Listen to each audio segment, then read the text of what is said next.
All right, everybody. I just want to welcome everyone who is here so far, but we're just giving a few more minutes for more persons to show up, and then we'll officially begin at three. Well, for me, 3:05, for you, 4:05, or 6:05, depends. But yes, just give us a couple of minutes for us to begin the program. Thank you.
Good day, Michelle.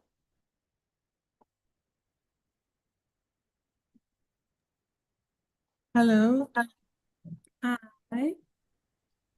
Um, Joycelyn. We just they're giving them people a couple minutes more to join. okay, Oh, this is not a okay. problem. This is Joycelyn. Hi, Joycelyn. Hi, Michelle. Yes, okay, I was just checking in. Okay, No, it's thanks. after 4. All right, so we'll give a few more minutes. All right, because we do have 113 persons registered so far.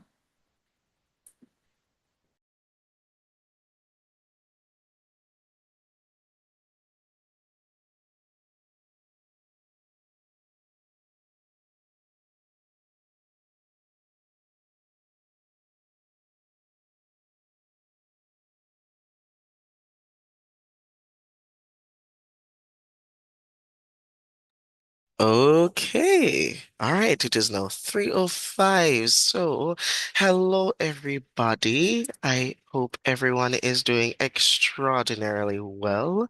And I would like to say, on behalf of the CARICOM Secretariat and the CARICOM Implementation Agency for Crime and Security, to welcome you all to this webinar, this youth webinar that will be under the theme Youth as Agents for Change in Crime Prevention. My name is Savion Casey McFadden, a final year law student at the Norman Manley Law School and the General Secretary for the United Nations European Union Youth Advisory Group here in Jamaica. And I am so grateful and honored to be your moderator for this evening.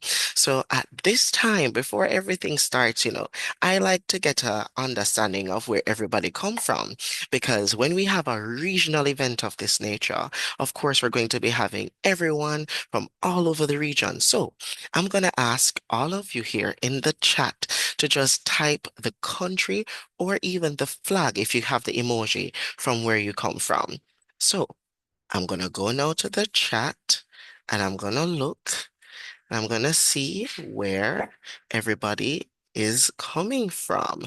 Oh, also, I must say thank you to all of those who are joining, not just here in Zoom, but also those who are on Restream.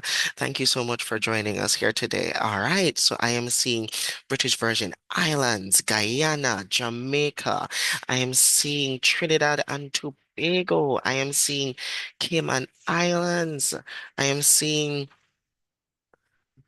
Barbados. Wow, I'm seeing all of these. Nice. We have Turks and Caicos Islands proudly representing as well. We have Montserrat. We have Belize. We have Bermuda. Wow. Okay, we have Antigua and Barbuda as well here along with us. So it is very clear that the a good chunk of the Caribbean region is here today, and I am so grateful for that because this is a regional conversation here. When we're talking about preventing crime, we understand that it is something that not just one country in this region faces, but it's an issue that all of us as a collective face, and therefore it is important that we all are here to have this engaging discussion, and I can't wait for you all to be a part of it. We have attorneys, data scientists, we have CARICOM youth ambassadors, we have educators, all sorts of people coming to share their perspectives on this matter, and it is going to be a very engaging conversation. But of course, you as the audience will not be left behind. You're not going to sit down and just listen to everybody chatting. You will be very much a part of this process. So gear up, get ready, and let us get into it. But of course, we have to have our welcome and opening remarks done. And to do this and to have this honor, we have Mr. Sherwin Twain Stevenson, who is the Program Manager for Crime and Security within the CARICOM Secretariat. So at this time, I'm going to have him welcome us all once again officially to this webinar. Over to you, Mr. Stevenson. Thank you very much, Savion. Always a pleasure to engage with you and continue to do the really professional work that you do. We're in for a treat with you as the moderator this afternoon. So first, and I want to give some more time, so I'm not going to take my 10 minutes. Just a quick welcome. I just want to say on behalf of Ambassador Carla Bennett, General from the CARICOM Secretariat as well as HSD. Welcome everybody. It's really good to have you here. Jumping right in first, allow me to quote some, and not all objectives from the Children's Act 2000 of one member state, Trinidad and Tobago, and no doubt many others are similar in their goals. I thought that this was very relevant to what we're going to be discussing today, especially starting with the children. So this act states inter alia that every person under the age of 18 born in Trinidad and Tobago or born to or adopted by parents who are citizens of Trinidad and Tobago is a child and is subject to care and protection under the law, including but not limited to the right to live, survive, and grow, the right not to be discriminated against under the law on the basis of age, race, origin, color, religion, or sex, the right not to be discriminated against or punished because of the beliefs or actions of one's family members, the right to know and, as far as possible, to be cared for by one's parents, and the right not to be treated with violence by family members, teachers, public officers, or by any other person. And of course, we can't discuss rights without responsibility. And when a child has broken the law and is in custody, the right not to be subjected to inhumane or degrading punishment. A child under the age of 11 given evidence in a court matter shall not be subject to the laws governing perjury and shall have the option to give evidence by electronic means. The right not to be subject to capital punishment, nor to life imprisonment without the possibility of the release. And, you know, every child under the age of 18 has special protection, responsibilities under the law, and we as all citizens, because we were children, to respect and obey the law, not to take or harm the property of other persons, to learn about human rights, respect for others, respect the guidance of parents, and except where the law says otherwise. Yet despite these well-intentioned laws that govern how we should treat our children and by proxy our citizens, we have reports carried out to the contrary. Even some of them carried out by these same children who became adults. What happened along the way? Can it be prevented? Can it be reversed? I look therefore with great anticipation to see how many tangents to this issue are uncovered here today. It is also noteworthy that now, unfortunately, cliche examples of well-defined patterns of mainly gang violence and the resultant injuries of loss and life, and the numbness expressed in some conversations that even recommend that we get rid of the troublemakers and start over. So I decided to use some different examples. And these may shock you. 6-year-old Sean Luke. This happened on March 28, 2006. It impacted me personally because I was around when this happened. So I am drawing on some of what I have experienced coming into this profession. Sean was unfortunately found dead in a cane field near his home. He had gone missing, and the autopsy revealed that he had been sodomized with a cane stalk and bled to death. 2 teenagers, aged 16 and 14, were arrested and charged. Another unfortunate example, Miss Lily Sipasad, 7, of Sangre died of gramazone poisoning. She was forced to drink the deadly weedicide by her father. And I extracted these because I know normally when persons think that we're having a conversation about violence and crime prevention, there are very, very few instances where persons will not think about seasoned perpetrators committing crimes. Very few examples of things that outside of the crime that is reported daily in the newspapers, that is not what we ought to be considering ourselves about. These acts are truly unfortunate, and some of us have experienced terrible personal impacts to violence and can feel helpless at times. It is also traumatizing to feel as though our countries are being defined by this violence. It makes us both sad and angry and insecure. Why is this? What are the root causes and how can these be addressed holistically? There are collective calls for a more proactive approach, more society intersectoral approach to crime and violence reduction by heads of state. And this webinar today is one such example on the development of a network to deal with all aspects of crime. Is it necessary? Why should we bother even trying? The presence of you young persons here today, in whatever capacity, signals a clear indication that we refuse to be defined as a violent culture. Even as we work every day to reduce and prevent crime and violence, we shall not become numb to its effect. Thank you, our young persons, for the expected focus on what is really being done to address the issues, as well as the actions that you believe are necessary and achievable. It is understood today that we will not achieve anything or everything, even if we looked at the recycled laundry list of resource-intensive demands, there are enough of those to go around. High-profile, regional bodies, you name it, would have done a lot of research into what is happening today, yet the problem persists. In order to get to this point, we need to have more of these conversations with our young persons and to be able to make some difficult choices, prioritize a set of actions that are both consistent and building a more peaceful society which can connect easily to regional and global efforts already on the way.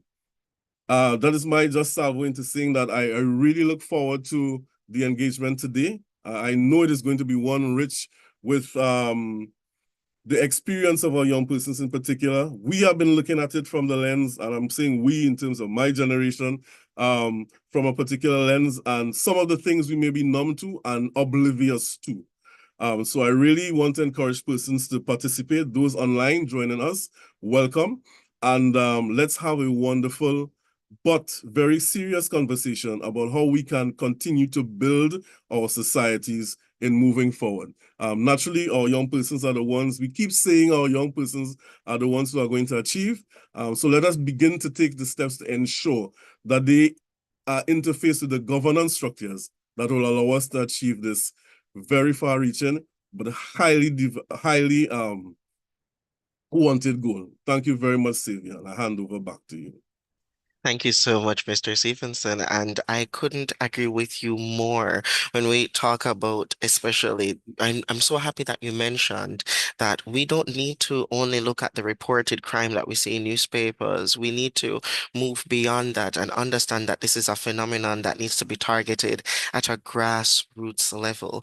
And thank you so much as well for empowering us as young people in this sense to really be a part of the conversation. Because if we're not, then what good is there, right? We are not just, we are the present and the future, and we really need to be in this conversation because there is no telling what can happen in the future if we are not actively involved. So I must say, thank you once again, and I am so excited to meet and to talk with all of our panelists today.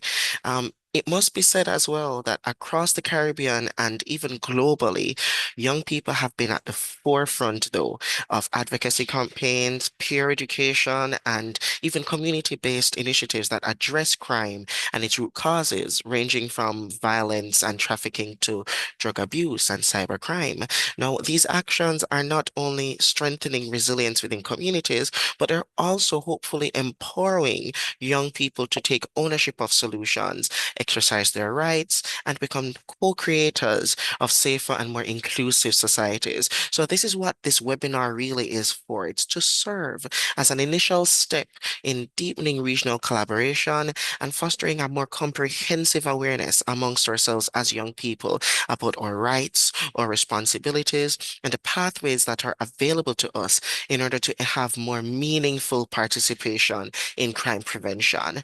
And of course, hopefully at the end of this webinar, we will be seeing it be considered a platform for reflection, not just regular dialogue, but reflection and even the sharing of certain promises that we or ourselves as young people will do to engage in this area of crime prevention.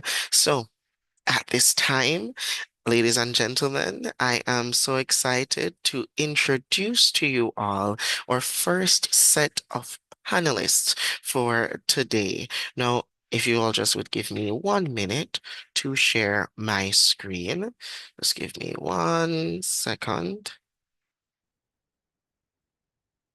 I want to do this very quickly. All right. All right, is everyone seeing my screen? Yes, but Yes. it needs to be in presentation mode All right, as are you of seeing it in now. presentation mode? Yeah. No? Yes. Wonderful, wonderful. So, our first panel today is under the theme Breaking the Cycle, Youth Engagement in Addressing Root Causes of Crime. And we have some very prolific persons here to speak to you all on this. The first of which is Mr. Rodane Richardson. And now, Rodane Richardson is an attorney at law and a youth advocate currently serving as the legal officer at the Child Protection and Family Services Agency in Jamaica, with responsibility for the corporate and Western regions. He's also the managing partner of his own law firm, Richardson Law Chambers. He is a recipient of the Prime Minister's Youth Award here in Jamaica for national building and youth development, and has also received a Governor General's Certificate of Appreciation, given that he has dedicated his career to legal advocacy, youth empowerment, and community development. And along with this, Mr. Richardson is also the founder of Jamaica Youth Motivators and has been featured in several national publications for his work in social change. If you all can, please just give it up through the clap emojis for Mr. Richardson. All right. Next, we have Mr. Joshua Bartley, who is also an attorney at law who focuses on civil litigation here in Jamaica, and his practice is grounded in meticulous advocacy and practical problem solving as he represents clients in a wide range of civil matters. However, beyond the courtroom, Joshua is deeply committed to youth development. He has been mentoring young men in high schools in Jamaica and children, whether it be in formal or informal settings, and he volunteers with Kids World Adventure through his local church, providing guidance, mentorship, and values-based teachings to young children. Please help me welcome Mr. Joshua Bartley, everybody. Up next, we have Miss Renee Atwell, who is also an attorney at law, a youth advocate, and the founder of Girls of Impact TNT, a nonprofit organization dedicated to the empowerment of young women in Trinidad and Tobago through mentorship, leadership development, and community engagement. With a strong background in law and public service, Renee has advised governments on youth policy and represented the Caribbean region on regional and international platforms, including the United Nations and at the heads of government meetings for CARICOM. Her work focuses on advancing equity, access to justice, and sustainable development, particularly for marginalized communities in the Caribbean region. Please help me welcome Miss Renee Atwell. And I hope, even though I'm not seeing the clapping emojis in it, I really hope the clapping emojis are going on because these are big name, serious people. And of course, to close out this panel, we have none other than Miss Vanessa Burke, the outgoing Dean of the CARICOM Youth Ambassadors. Now, Miss Burke is a distinguished Caymanian leader with extensive experience in marketing, strategic communications, and youth development across the public and private sectors. She has held numerous youth leadership roles and represented the Cayman Islands at CARICOM, Commonwealth, and United Nations platforms, championing the inclusion of underrepresented groups. By aligning strategic communications with youth leadership, Vanessa has advanced initiatives that amplify young voices, expand equitable opportunities, and deliver sustainable impact. So once again, I'm going to ask you all to please give it up for once again for our panelists. Yes, I see Mr. Richardson, I see Mr. Bartley. I'm looking for Miss Burke. Miss Burke, your camera is not on as yet. And Renee as well. I don't see your cameras yet. Okay, great. I see Renee. Wonderful. And Vanessa, are you there? Not too sure. I'm not seeing her. Mm, okay. All right. Whilst we wait on Vanessa, in the meantime, the way how this panel is going to work, ladies and gentlemen, is that our panelists here have a scenario that they're going to be addressing. So for everybody's benefit, I'm going to be reading that scenario to you all very carefully. And then afterwards, we'll be asking each of our panelists to see how they would tackle these scenarios from their unique perspectives. So our first scenario reads as thus. Imagine and 17-year-old on the verge of leaving school with shaky grades and little support at home. His closest peers have already drifted, some into gangs, others out of formal education, right? Now, across many Caribbean schools, counseling and referral pathways are thin, and pandemic era data show elevated symptoms of depression and anxiety amongst adolescents, compounding disengagement.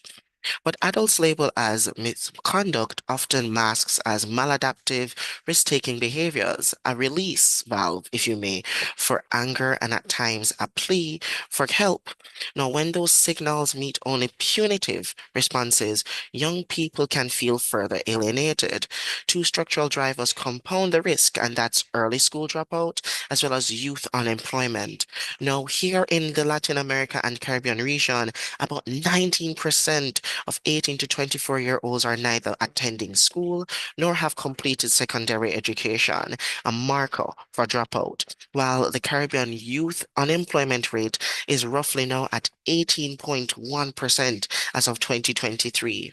Now, evidence from both Caribbean and international studies associates lower educational attainment and unemployment with higher involvement in crime and shows that keeping youth in school reduces offending.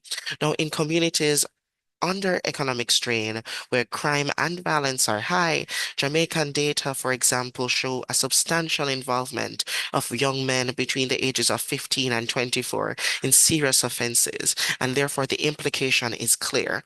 Proportionate, restorative accountability must be paired with robust school family community supports that reduce dropout and expand pathways to decent work and meet mental health needs.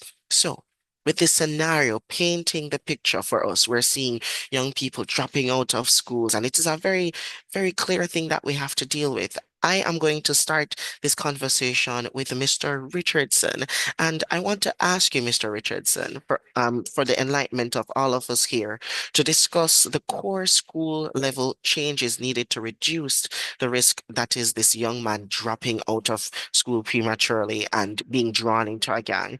And I'd also hope that you'd be able to explain for us how these changes would contribute to economic development and his personal development. Along with this, I'm hoping as well that you will be engaging us to see what policies and legislation would be required to implement and enforce your recommendations, and if there is any need for reform of our Education Act. I know it's a lot, but I'm hoping you'll be able to do so. So I'm handing the floor over now to Mr. Richardson to answer all of these. All right, thank you so much. And let me first start by enunciating my profound appreciation for being invited to speak on this topic, which is truly one that affects many youth across the length and breadth of the Caribbean. And so that is first the very important starting point. And with that, I say good afternoon. All right, you are correct, Mr. McFadden, and it is quite a loaded question. And so I'll do my best to navigate each section appropriately as we do our addressing. When we think about youth involvement in crime, we oftentimes think about heading to talking about the police officers, the court system, stations, but we forget that these things and these issues start within and first and foremost at the classroom level, or we forget that it starts at the family level. And so those must be appreciated when we assess and we look at where and how it is we control and potentially completely eradicate having dropouts within the educational system. First, we must start at the engagement.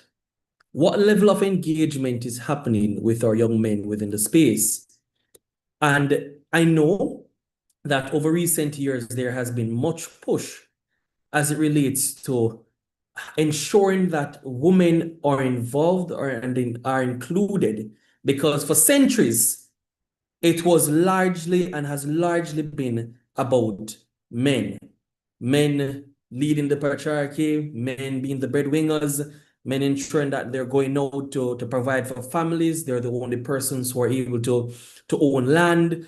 And so there was a lot of emphasis placed on men within the society taking on that traditional role. And so over the years, what we have sought to do, and with much success to date, is to ensure that our young women also are able to appreciate that they too are able to contribute productively towards any nation discussion or nation building.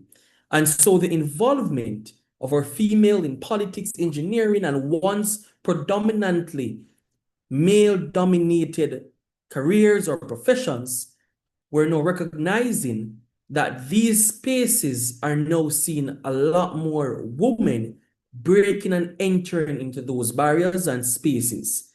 Now, there's still a long way to go in respect to that, but that will be addressed, I'm sure, by another panel at some point in time. Now, there is an unintentional paradigm shift, though, because what we find happening now is that the conversation has become so strong about the inclusion of women. We find that the focus, even though there was really none in the formal sense, on men being engaged in that meaningful way, that level of thrust is unbalanced. And so if it is that we're able to recognize, because all school systems will have their registers, all school systems will know the young men who are enrolled to be attending schools.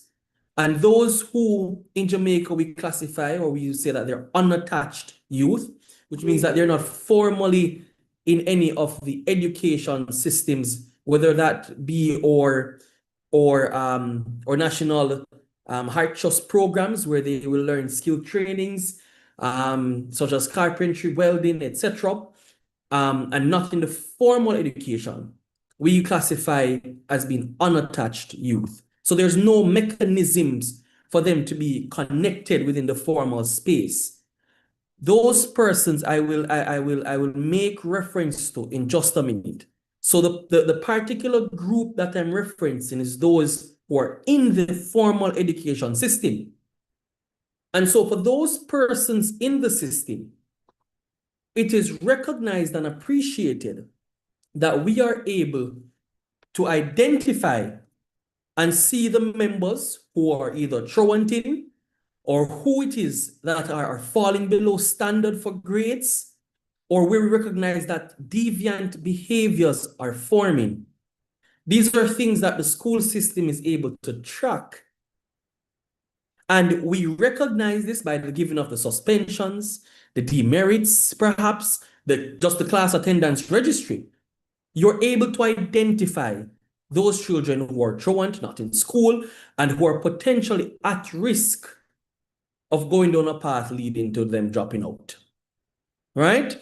And so if it is now that we know that we have these tools, they're in place, and we recognize that Tom Joe is being truant from his classes, to the extent where it is that you find his grades are beginning to drop.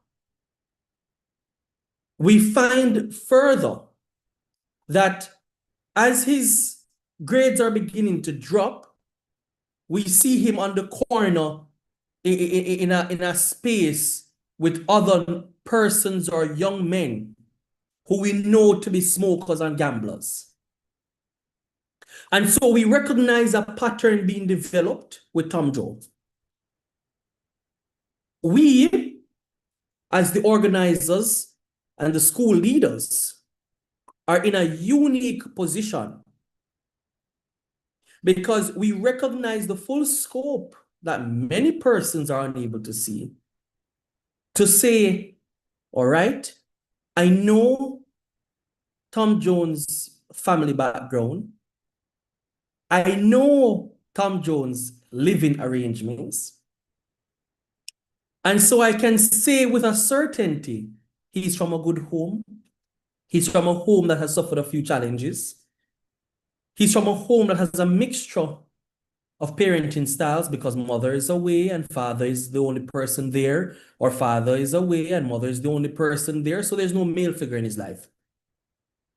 And so before Tom Jones begins to not show up at all, we can have positive interventions. And I'm not saying that these interventions aren't happening. I'm saying that oftentimes we're too reactive versus proactive. And so if we're able to have male mentors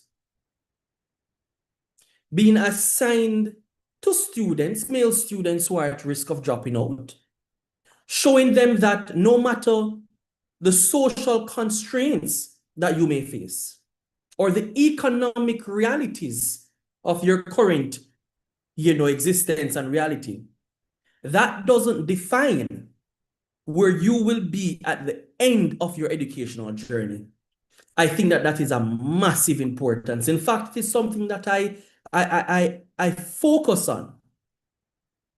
At an early stage, I formed what is called the Man Transformational Program, which was a program designed to pair young at-risk men with role models within the space towards mentoring, grooming, building, and ensuring that they recognize that there's a world beyond the limited bubble they're able to see at that stage of their lives.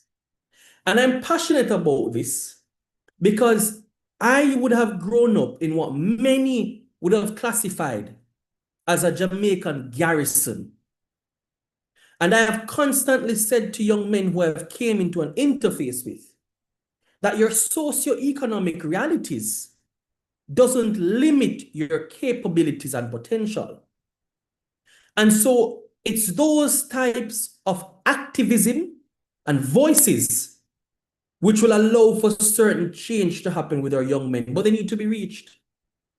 Because what I've recognized sitting as legal counsel for the Child Protection Agency in Jamaica, which is the agency which primarily deals with young adolescents in the country, or young people in general, is that when you have a young man that is charged with a criminal offense, there's oftentimes certain types of traumas, and 7 out of 10 times there's no daddy.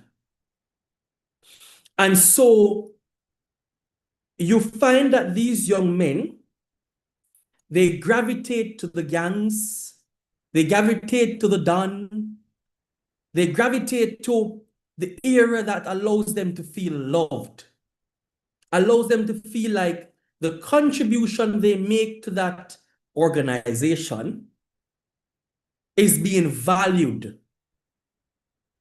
And so more and more, these gangs, they pounce upon the young and impressionable. And so as I started by saying, we often neglect to realize that these issues do not start at the police station. They start from the home and the classroom. There are warning signs that if we look closely enough, we're able to identify, we're able to realize. Recently, I championed the agency's voice as it relates to the mandatory minimum sentencing to be allotted to juvenile offenders who commit murder. And the position of the agency, which we formed, was that a child should not be subjected to a mandatory minimum for murder, aligned with the fact that children ought to be considered and looked at in a different light as it relates to rehabilitation and development. However, it can be recognized that the country's push is to send a strong signal to local gangs to say, we recognize and see what it is that you're doing.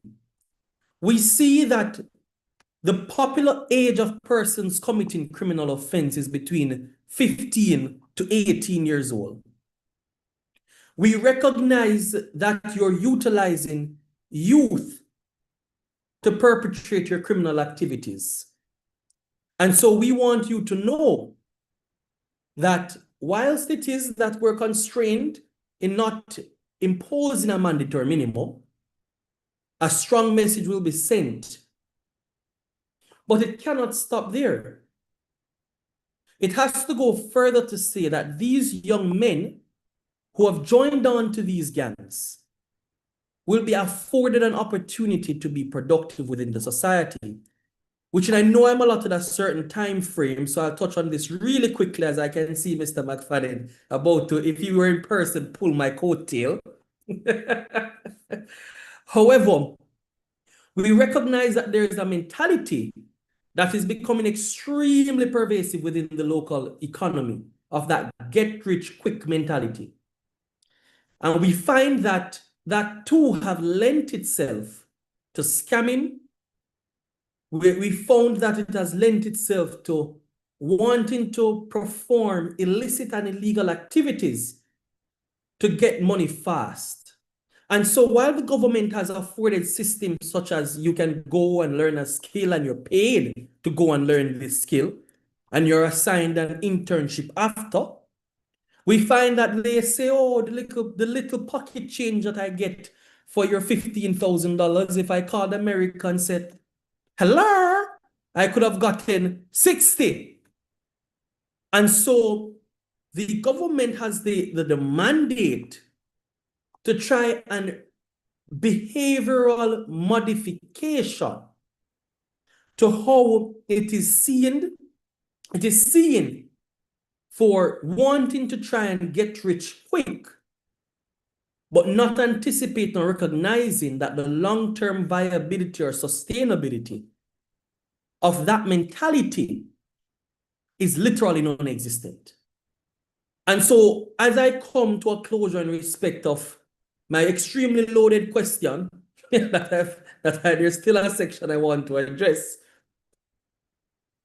we have to recognize that there is much work to be done, not only on the national level, but also as young people promoting change.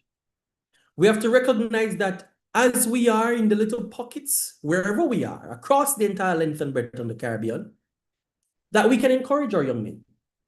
We can encourage our young men to know that notwithstanding their socio-economic background, notwithstanding the challenges that they have faced, and notwithstanding them feeling as though this temporary gain is more beneficial than something that is sustainable and long-term and honorable,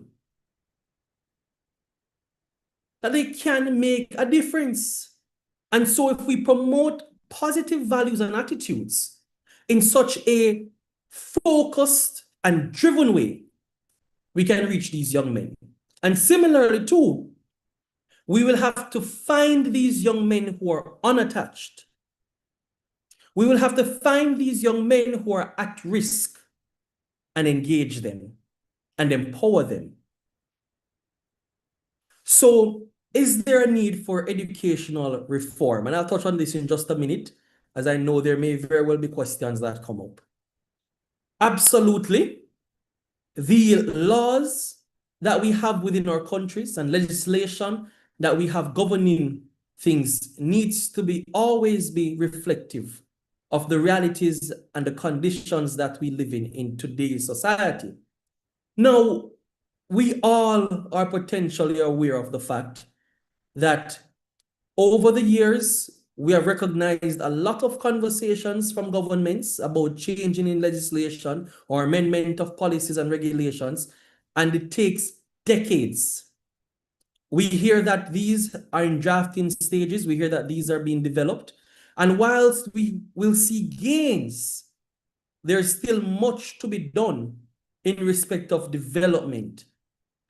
And so we need to ensure that the proper policy positioning and statement in respect of amendment and change is being promoted in such a way that, especially when the opportunities come, we're being vocal about it. At the last heads of government meeting, which occurred in Montego Bay, Jamaica, that was a primary stage for such a social issue affecting children to be shared. Was it done? No.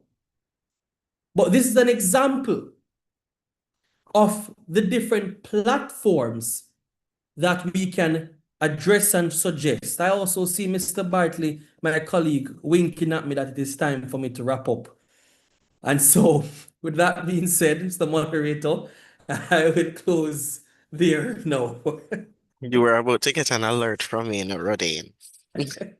But I love the passion. I really do. And I appreciate you sharing with us what your perspective is on the matter, especially when it comes on to the policies and legislations that we have in mind. But I need to ask in a very short way, do you think that there is need for us to reform our education policies or our acts currently across the Caribbean, or are they fine as they are?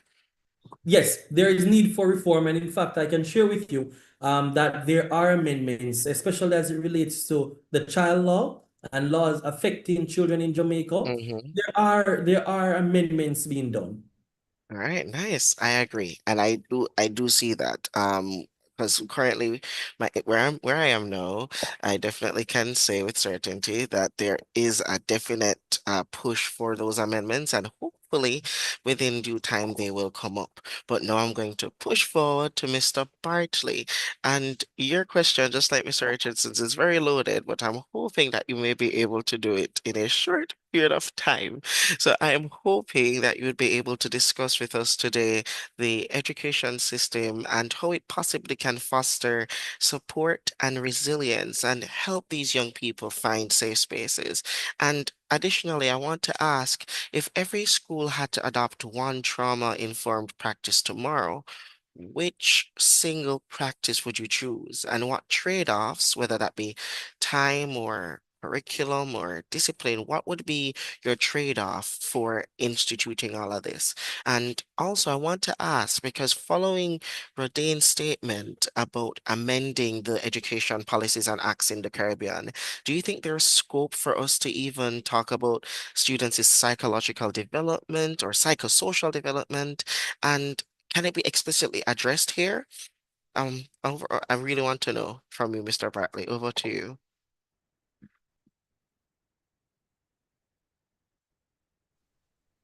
Hi, and good evening, everyone.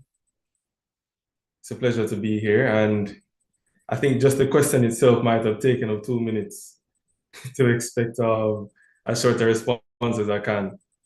So let me first address how the education system can foster support and resilience, especially in young and vulnerable people, and putting them in safe spaces. When I think about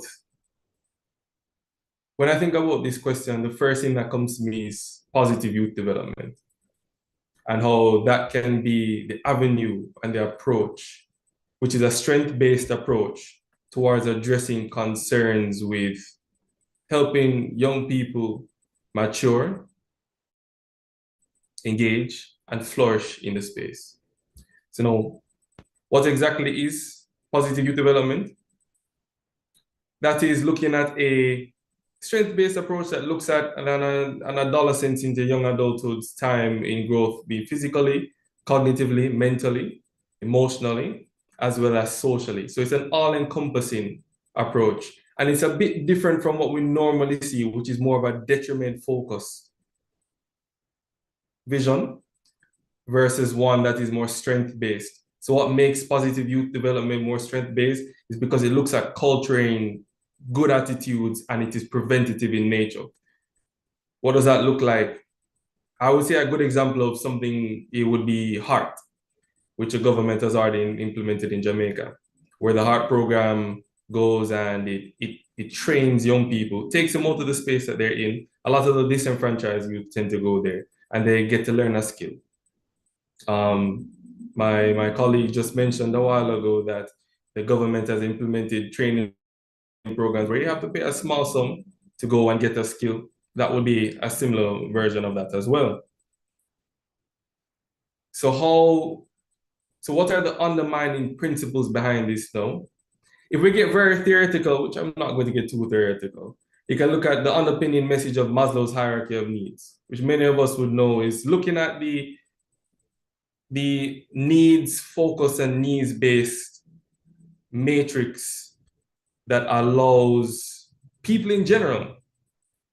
It shows where your focus is. First, you need your physiological needs satisfied, safety, before you get up to the top, which none is less important than the other. However, you have to get to it in levels.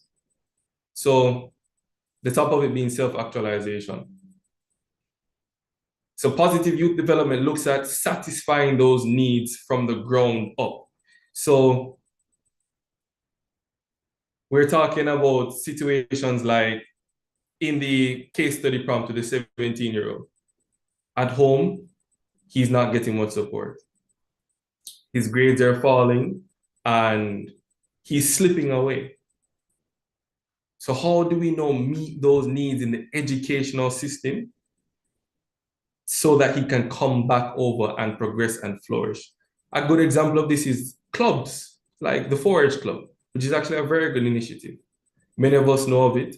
It teaches leadership. It creates that community space for young people to come into, to have that social connection, as well as providing for the needs of the individual at the time and encouraging them for their growth. So let's look at some of the principles behind this model that I'm proposing. As I said before, it's strength-based. It also revolves around research-based practices that have been proven to be effective. And it's not really reactive in the sense of haphazardly just trying to get things off the ground, as sometimes we panic when we notice things are not going our way, but it's more focused, preventative, and cultured. It creates positive environments, positive experiences, and positive relationships that are essential to human growth and, as I said before, flourishing. And as I already mentioned, it deals with the hierarchy of needs, of the physiological, all the way up to the self-actualization. When we look at programs such as 4-H, and you also have things such as, what do you call it again? We have PATH here in Jamaica as well, where young people come to school and they'll be given a stipend so that they can receive lunch, or it is that they can receive just cash money to go throughout the day. And there's also subsidies in terms of being able to afford better education. So looking at providing for the needs on a holistic basis, rather than just simply speaking to people from a seminar, telling them what they need to do better, it meets the people where they're at and takes into account everything that is necessary. Because let's be frank, nobody's listening to you with a hungry belly. I can't hear a word you're saying. I'm glad I ate before I came on here. But jokes aside, it is very difficult for someone to even consider, and again, I'm going to go back to the case study. It would be so difficult for a young man at 17 to consider paying attention in school and caring about his grades when he didn't even get a hug from his mother in about 3 weeks, if even so short. People need those needs to be met before they can even consider moving to that next level. And I want to focus on this main message here. In the Caribbean, let's move from a mindset of surviving, but to thriving. Because it's not just about getting by on the daily bread, but it's also about being the best version of you, and positive youth development is an avenue for doing that. So another thing would be programs as well that also involve youth voice, forums for people to come up to speak, that encourages leadership, as well as encourages participation so people can have a sense of belonging. I'll mention another experience that I've had a bit more personally is mentorship, peer mentorship programs. Those have, in my experience, have been very excellent. In law school, I got big him up, so he's not here, but his name is Jackson. And he was my mentor in law school. And he not only taught me what I needed to know from a legal perspective, he also helped culture me to be a better man. Say, okay, Joshua, sure, you need to go study a book. This is what you need to know about the law. But here are the practices to put in place to help you get to the next level in your practice. Mentorship is important. And that was something instituted by the school and something that we can see replicated in our current education system. I don't really see it as much at the high school level, but I know when I was at Arden, I did see peer mentors being a thing. And I would simply say as a suggestion, it could be a bit more heavily implemented and tracked. As my colleague mentioned earlier, we have the systems to track, but it's just to make sure things are being done. So I'm going to mention a few more things in wrapping up rather, so as not to go over too much time. So some of the main things that you tend to see in successful positive youth development models is looking at the ensuring of physical and psychological safety. So that looks like if it is a child is having trouble at home, where can he go for a safe space to unload? Guidance counselors are a good avenue, and oftentimes they're underfunded and underappreciated in schools, but a greater focus can be put there. having an appropriate structure, so things are not just haphazard, supportive relationships in how teachers relate and encourage students, as well as in the club atmosphere, where people can further support one another and lean on each other. Having opportunities to belong, again, that we also see that reinforced in the club spaces, in the mentorship. Positive social norms, the support for efficacy, and making sure that people know that they matter and that things matter, the things that you do matter.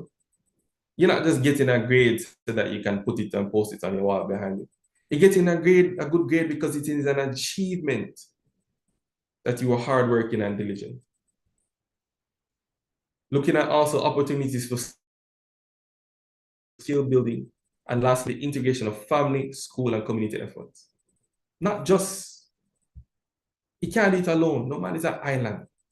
You can't just say, oh, okay, teacher come and do her thing and she gone her yard and everybody forget what's it. No, have conversations with the parents, have conversations with the siblings, find out what's going on.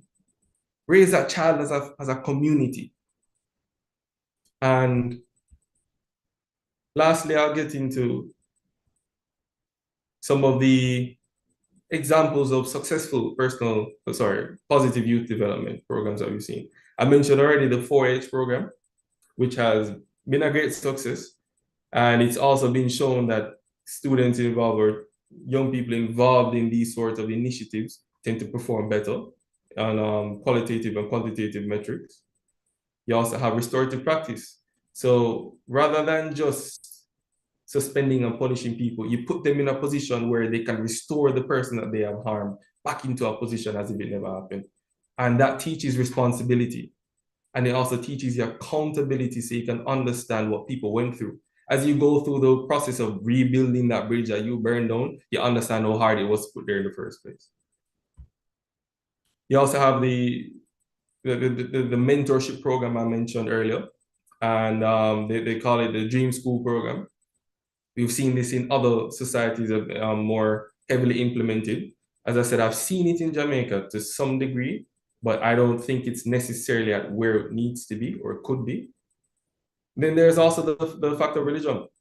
We also see that people who have a better or report the better connections with God have reported, and we see that they tend to perform better and have more stability in the home. And lastly, I'll mention involvement in organized sports. Sports is really good for your mental health and physical health. You're a part of something, you accomplish something together as a team, and it teaches you how to work together and function in society. And I've played on sports teams before, wasn't good at it, but I tried. And I can tell you confidently so that being in a sports team is like a microcosm of being in society. You have the team lead.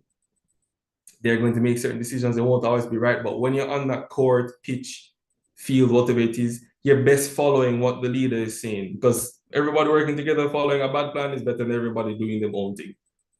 And so it teaches you to yield in that way and to submit to one another in love. And so those are some of the things I wanted to share as it relates to the education legislation reform. I agree with my colleague that definitely there can be some more reform on that end. And I believe that that reform would be something that looks more like implementing things more along the lines of positive development, that is strength-based, not reactive, but proactive, in getting people to where we need them to be as flourishing members of society, not passable by with just 5 CXC, with 3, 3, and 1, 2, and a 4. Not that, but looks like, irrespective of your grades, a functional member of society that can impart love and wisdom and goodness onto the world in a way which they would not have otherwise been able to do without that intervention.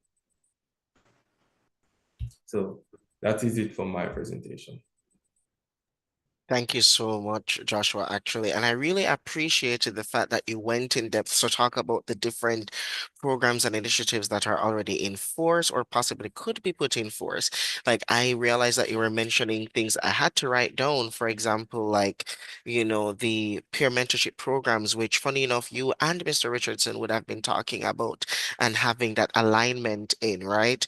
You mentioned also having a greater focus on guidance counseling and engaging with what I understand to be emotional intelligence training for our teachers. And I agree with that fundamentally because even as an educator myself, I find that some of my colleagues are not as, you know, adept to understanding the need for that emotional intelligence because you're dealing with children who are from different backgrounds and have different, situations. And all of this together requires them to be very adept and they need to be knowledgeable on how to handle that. So I definitely agree with you there. Thank you so much, Mr. Bartley. I'm now going to turn over now to Miss Atwell. And Miss Atwell, I am going to ask you to discuss for us the current standard practices for managing juvenile offenders and their pathways for rehabilitation and reintegration. And I really want to know, most importantly, how can these practices be improved upon and what quick wins can be implemented as so as to give young people really a benefit of, beginning on a positive end immediately. And if any, what legislative measures as well can we use to address this issue? So over to you, Ms. Atwell. Thank you so much, Savion, and good afternoon, everyone. It's such a pleasure to be here today sharing space with a very dynamic panel of youth leaders from across the region. I know we are here discussing crime, but more so it being in commemoration of International Youth Day. So I just want to take the opportunity while the day itself has passed to say Happy International Youth Day to all young people who are on this webinar here today.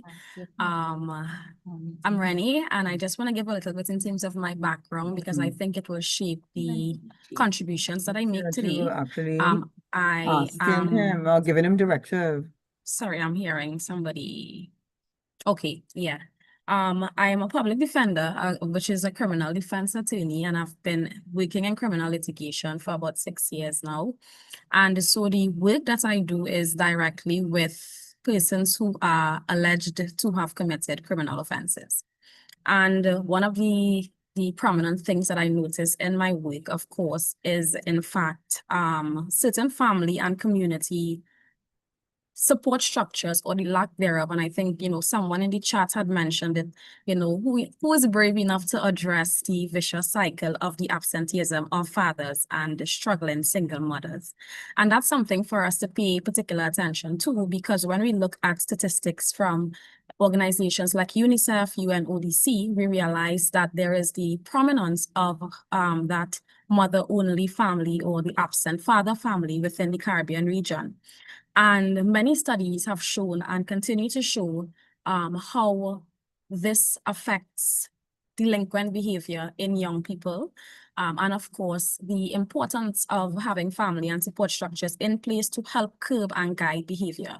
We have many scholars within the region, of course, referencing the importance of the family unit to supporting positive behavior and positive contributions to societies, and also the importance of community support systems. I know there is, for example, the IDB had supported a program called the Citizen Security Program a few years ago in Trinidad and Tobago that basically allowed for funding for things like community councils, after school centers, parenting support. And it showed basically how these support systems led to reductions in criminal activity. And so we cannot underestimate the importance of having the appropriate family and community structures in place. But I want to go straight into the actual question I'm presenting one, which has to do with the juvenile justice system and structure within the region. Of course, most of my experience would be in Trinidad and Tobago. Now, when a child comes into contact with the law, what we do know, and I think one of my colleagues mentioned it before, is that crime doesn't start in the police station, or it doesn't start when the actual criminal activity happens, when the delinquent behavior is displayed, or in the courtroom, right? The source of delinquent behavior usually begins in home, sometimes it spreading into the classroom. And so when young offenders come into contact with the law, of course, they have to first contact police. Now, what we do find within the region is that there is a lack of specific training for police officers to deal with juvenile offenders. Of course, many of the international frameworks and conventions that we are parties to clearly indicate that juvenile offenders or young offenders cannot be treated the same way as an adult offender. And so, of course, the very detention facilities that they are placed in, the way that they are dealt with by police. I know in Trinidad and Tobago, for example, we have specific judges' rules that deal with children. So the way in which they are told about what they are charged for is different than how adult offenders are dealt with. And so in TNT, for example, we have a child-specific detention center where children offenders are carried to, so they are not supposed to be mixed with adult offenders. What there is a lack of, and I know this happens in many Caribbean countries, is a lack of resources in terms of counseling then and there when someone or when a child offender is brought into a police station. And so I went to a criminal conference in December of last year, and one of the representatives from one of the ABC islands, I can't remember which one, spoke about the concept of criminal mediation. Now, I found it to be quite interesting because it was basically a concept that spoke about when there is certain types of offenses like trivial or minor offenses, the matter is not carried to court, but rather you bring the victim together with the offender, together with family and different support systems in place to help and to guide a discussion to deal to the resolution of that particular matter. And so those are things that can be implemented when it comes to juvenile justice, because of course, these are sometimes young children, young people who are having their first contact with the law. And so the way in which they should be treated should be more rehabilitatory as opposed to punitive. Now, when it comes to the actual court system, what we do know is that there are a range of sentencing factors that are considered by courts, and non-custodial factors are definitely a priority. So they try to avoid custodial punishment, like putting young people in detention centers, but what they do rather is try to give them non-custodial sentencing, such as ensuring that they get counseling, ensuring that there is probation available, ensuring that there's community service and other factors. I want to go straight into the second factor because I know we're a bit tight on time in terms of how can these practices be improved. Now, one of the things I've always discussed is in terms of having screening within the education system, because many times the delinquent behavior is picked up within the schools. But do we have social workers? Do we have counselors in the schools to be able to pick up on these types of delinquent behavior and do necessary referrals as may be necessary, as well as within the actual court system when someone has been charged with an offense? You know, what system is there in place to ensure that, for example, a young person who has been expelled or suspended for delinquent behavior can re-enter into the education system, right? So we definitely need to have an improvement as it relates to that. And what we also need is some apprenticeship and training programs for young people who come into contact with the law. We know how difficult it might be for persons who come into contact with the law to get employment or other opportunities after. So that is definitely something that needs to be improved. And I will kind of mesh that together with education because I don't want Vanessa to be left without any time. We're talking about things like ensuring that restoration forms a critical part of the legal process and where possible put into legislation. So for example, what systems would be in place to ensure that these young people have access to jobs, are able to go back to school, you know, to ensure that they do not go on to become repeat offenders. We're looking at, of course, apprenticeship schemes, as I highlighted before, as well as mandatory screening within the education system to pick up on the delinquent behavior. So just to close off, we know that crime and criminal activity is very comprehensive and it requires a very multifaceted approach when dealing with it. Of course, a lot of progress has been made within our juvenile justice system. However, we still have a very long way to go to ensure that our system is more rehabilitatory as opposed to punitive, ensuring that there remain a lot of opportunities in place for young people who find themselves in contact with the law. So, Savion, over to you. Thank you so much, Renee, for that. And honestly, one of the things that I found very interesting that you said, and I think it's something that we should reinforce and emphasize, is that we don't have the resources to deal with the matters at hand when it comes down to young people who fall into the hands of the law, especially when you talk about social workers and other, key stakeholders that are necessary in those situations. Because when you throw them off to the wind, that is what really is going to increase the recidivism rates that happen when it comes on to children and young people in general engaging in criminal activity. And I really appreciated as well that you mentioned this whole matter of criminal mediation, because here in Jamaica we have something called restorative justice, where we, try our best to engage in a more in a less litigious way when it comes on to sensitive matters, especially those including our young people. But I do agree that we need to bolster our efforts in that regard and possibly even, see whereby we can really put an effort into other forms of alternative dispute resolution to really see where we can fix the issue and make it more resolved on a grassroots level, right, for our young people, bearing in mind who they are. So to wrap up, of course, I will be hearing from, and we all will be hearing from Vanessa, Miss Vanessa Burke. And based on all of this discussion, Vanessa, I really want to hear how you envision young people's engagement in co-designing these efforts. We're talking about, peer mentorship programs. We're talking about, increasing our resources, whether that be human or physical. How do you think young people can really be a part of this? And what strategies do you think should be used to ensure that our young people are included in the changes to be made? And what would help this approach gain some legitimacy amongst us young people? All of that is for you. Well, thank you.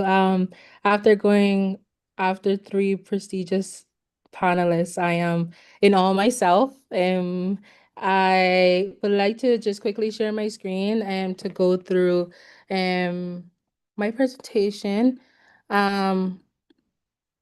Nevertheless, why is it not Should be able to. okay, Um, yeah. yeah. All right. So this presentation here today, I won't go into the details so much, but really what we're focusing on is solution-based, breaking this cycle. We have highlighted from our panelists several different facets of this discussion around crime in our young people. And I would like to just quickly touch on the fact that, a lot of us don't realize that some of us are navigating ships, like we all have our own ship to navigate, but other of us are also navigating systems, and other people are in charge of those ships as well. So that being said, we talked about some of the facts. We had Rodane talking about early dropout and joblessness and how that looks sad.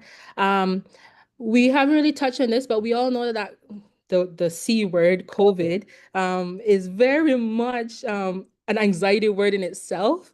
And so it has elevated anxiety, depression, and mental health challenges among young people and the wider community. And then on top of that, we have the fact that we have weak family and community support. I know someone in the chat as well as Renee literally just touched on the fact that, this creates higher impact on our young people. I think as well, all of our panelists talked about family and looking at how the need for love and the need for affection, and the need for community impacts our young people. And I want to highlight here that, misconduct, crime, disruptive behaviors, is usually masking maladaptive coping. What does that mean in small words? It's a cover up. Many times there's a lot going on internally under the surface that is then used to quickly cover what's going on. So that is one. And also crime is multifaceted. I know in this conversation, many people touch on different crimes, but I want to talk about the fact that crimes vary. We talked about the everyday stuff, robbery, gun violence, etc. But there's also domestic violence, theft. There's a wide cyber crime, scamming. We all know the song "Scammer Them There," and that is in fact true because young people. It may not just be the things we see on the outside in the community, just face to face. It's things that are happening, and our young people here. I want to it's a typo, but we're going to move anyways. Youth are not just the perpetrators. We are also on different spectrums of this. Sometimes we're victims, sometimes we're instigators of crimes.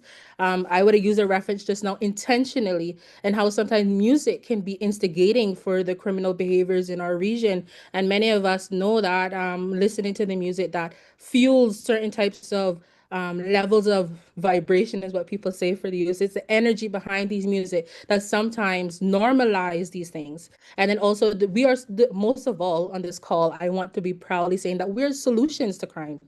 And so our actions are not just shaped by these things. We're also looking at things like mental health, emotions, physical and psychological aspects as well. And I want to use this all grounded in evidence. I know the lawyers on this call, I'm the only one in this panel, not a lawyer. And I know there's many lawyers in this chat. So we're going to use evidence to get to the crux of all of this. When we're looking at evidence, I'm going to use a framework that was very much given to me at the CARICOM Youth Summit and 2 years ago. I have used this probably way too much times. I should be ambassador for this. But really looking at this framework, talking about how everything's interconnected. I won't go into details because I am cognizant of the time that we do have, and we also have other things in store. But I want to just touch on this framework and really quickly the fact that this is used for social emotional learning, SEL. It's a concept that should be in every 21st century classroom. Now, I'm not sure, we talked about education reform, but I'm not sure how many of you guys know what that looks like. It's looking at the characteristics of what a 21st century classroom is. And that is things like critical thinking, problem solving, not just math, English, just basic 2 + 2 is 4, but how did you get there? And how can you ensure that you understand how you got there? And so I want to quickly move. Yes, I'm going through these slides very quick. Looking at these areas, and the center of the chart, the diagram, focuses on our internal things that we need to do on an individual level. Because crime, as a lot of us talked about, yes, our environments and our systems impact us, but we as young people are responsible for the choices that we make. And I think it's very important to highlight that you're responsible for the choices. And how do we get there? Not all of us are given the same toolkits to understand how to make good choices, how to make proper choices, or even someone talked about the lack of resources. We don't even have the resources, so we seek them elsewhere, and that influences our choices. So I want to talk here. I'm not going to go through any of them, but the orange ones really speak on yourself, looking at your self-awareness, your self-management, and the green ones shows your interactions with others. So your social awareness talks about, empathy, your relationship skills, and then last but not least, the yellow one, which is combining external and internal into how do you make decisions? How do you make ethical, safe decisions? And so that is just that part of framework. I won't go into too much because I want to just quickly touch on the blue part of the diagram. The blue part of the diagram talked about influencing factors. Now, I know many of us talked about school, but let's be real, young people work. We work. We're in toxic environments. A lot of us, our jobs may be toxic, our work environment may be toxic. And so and they don't always have these practices like we discuss here. It's not just schools. Young youth are not just young people in under the age of 18. We're talking about a range up to 30 and 35 in some countries. And so how do we look at young people in these spaces? And I want to talk about we're in multiple layers. Someone talked about families. That is something that our young people do not have control of. You don't have control of the family you're born in. So it's not fair to not look at the young people and say, you based on your family, you're supposed to be in this landscape or you're supposed to have this outcome. It's not their fault. So how can we ensure we equip them otherwise? We can make decisions so that they become better parents. We can make we could give them tools to highlight, from the school, the classroom, the work environment. I want to touch on really quickly here. We talked about a lot of the school things, but in the work environment, in the Cayman Islands, especially in where I work in the government as a digital marketing specialist and also in the diplomacy factors. I'm the National Youth Ambassador for my country. And so looking at that, we're given mental health days. I am very shocked that many workplaces still have not adopted a work-life balance. In many cases, we also have in our jobs, we still have work from home days. And I'm very grateful to understand that this is a measures that my country has put in place for safeguarding our people, but that is not the universal concept across the region. And so I want to highlight here the importance of all these different external environments, understanding that you're nothing without the individuals in them. Your classroom is nothing without students or teachers. Your schools are nothing without the principals and the custodians. Your family is nothing if you don't have one around you. And families, and I want to highlight the word families because someone talk about the ones you're born into, but most of the time, gangs are families you chose. Or many people, because we don't have control of our own environments, we want control over the families we choose, and that is where the decision-making process is crucial. And then communities, all of us are a part of our communities. So long story short, I'm not going to all of these, but I'm going to just talk about the importance of them in a few bits. From each one of these levels, the personal, internal levels, we need to empower our young people to feel like they can develop their own self-efficacy. They are in charge of their decisions. They can make their own goals. They can problem solve. They feel empowered to go out and change their circumstances. How do we do that? We have to teach them about their emotions. People only think about the basic ones. I'm angry, I'm sad, I'm tired. Like that's not even the facet. There's a whole wheel of thousands of different things. I'm excited. I'm lethargic. What do you feel? Like actually be able to communicate how you feel and what those needs are for yourself.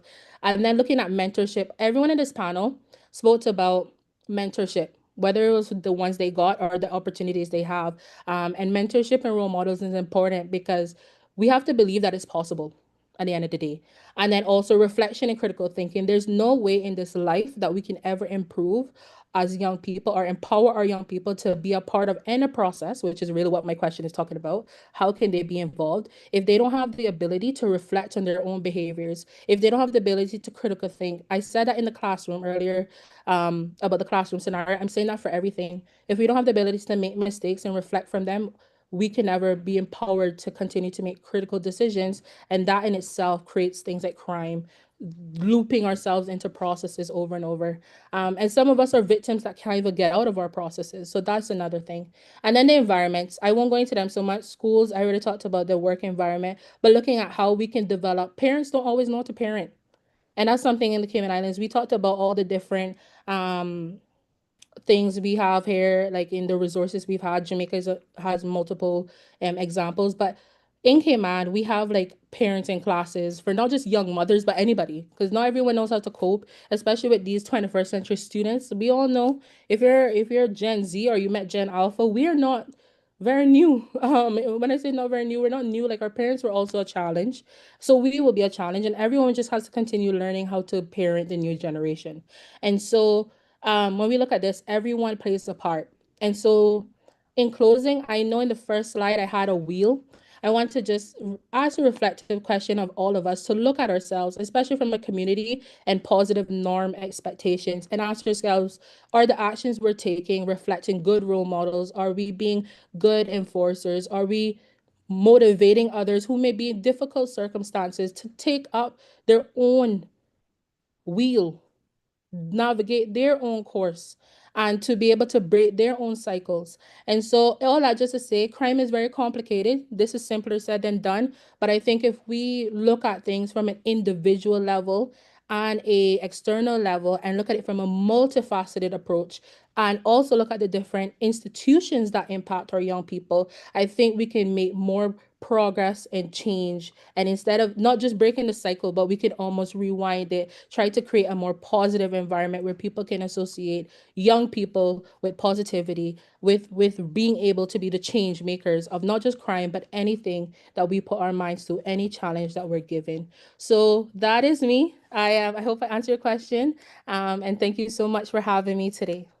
Thank you so much, Vanessa. And yes, you did answer your question because in so doing, you're basically saying that you're envisioning a multifaceted approach to young people's engagement in co-designing efforts to create uh, a more stable and a more secure society for our region.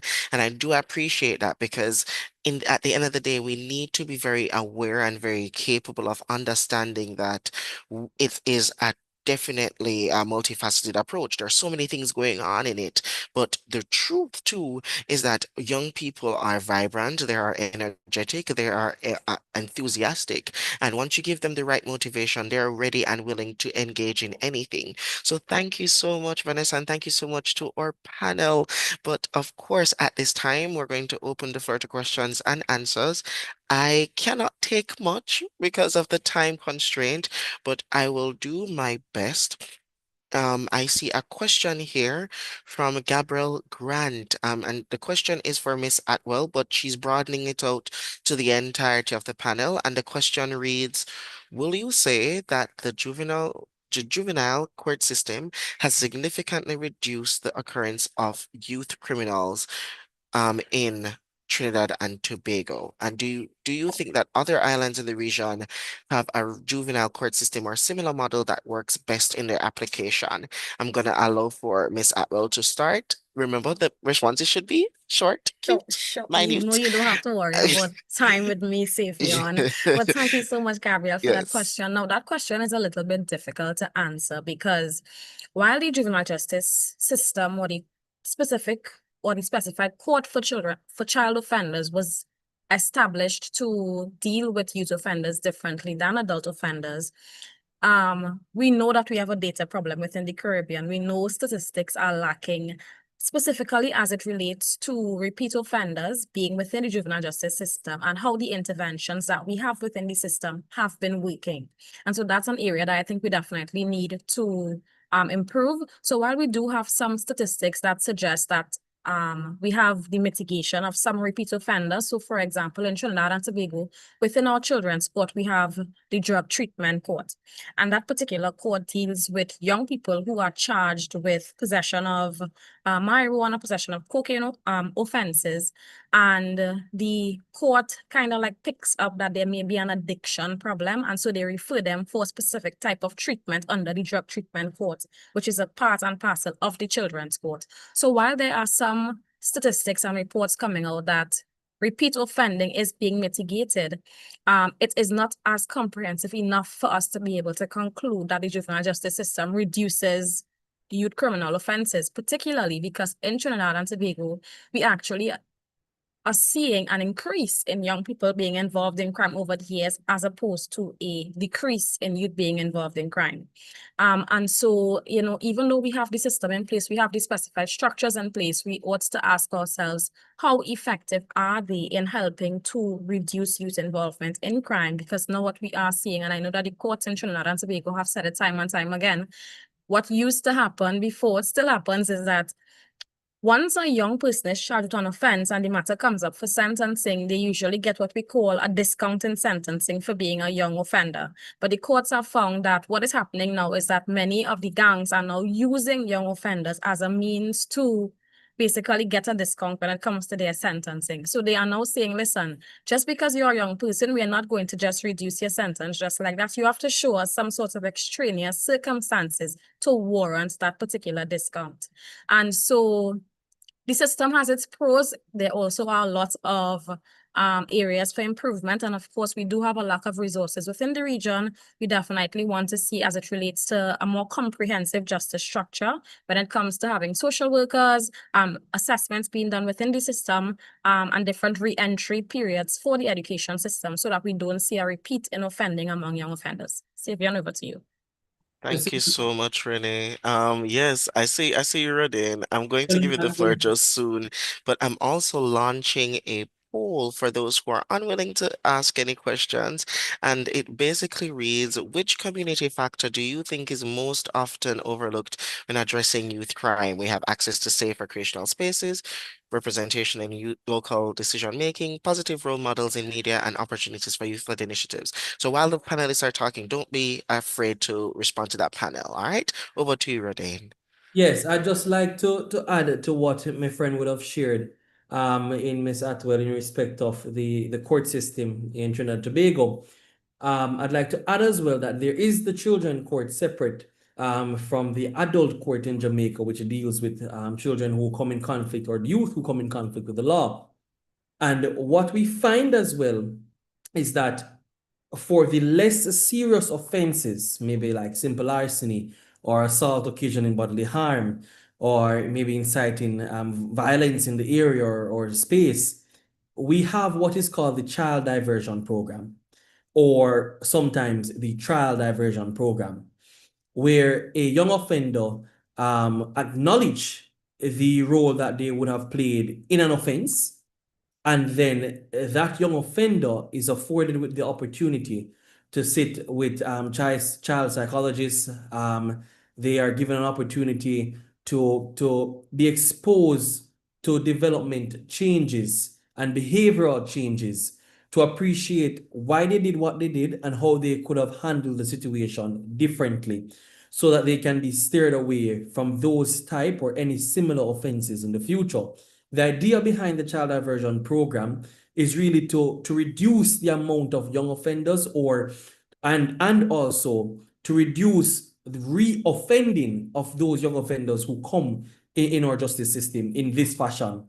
And so that is something that does obtain. I think what should obtain, or what can be added to that throughout their entire lives, because the unfortunate reality is some of these young offenders are the very same offenders who come back 2-3 years from now with a much more serious offense. You find them being brought before the adult court years after. So that gap does in fact exist. I agree fundamentally.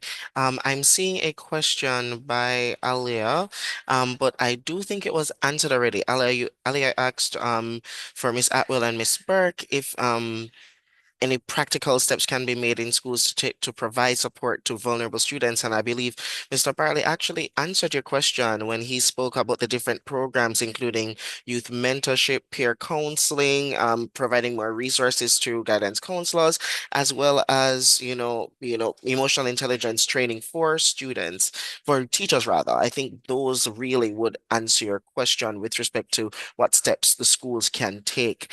I'm seeing a question as well from Michelle Small Bartley, which she's from the CARICOM Secretariat, and she's asking Dane, based on your remark about the school tracks incident and using suspensions to manage behavior, do you believe that suspension can be considered as an effective tool to, change deviant behavior?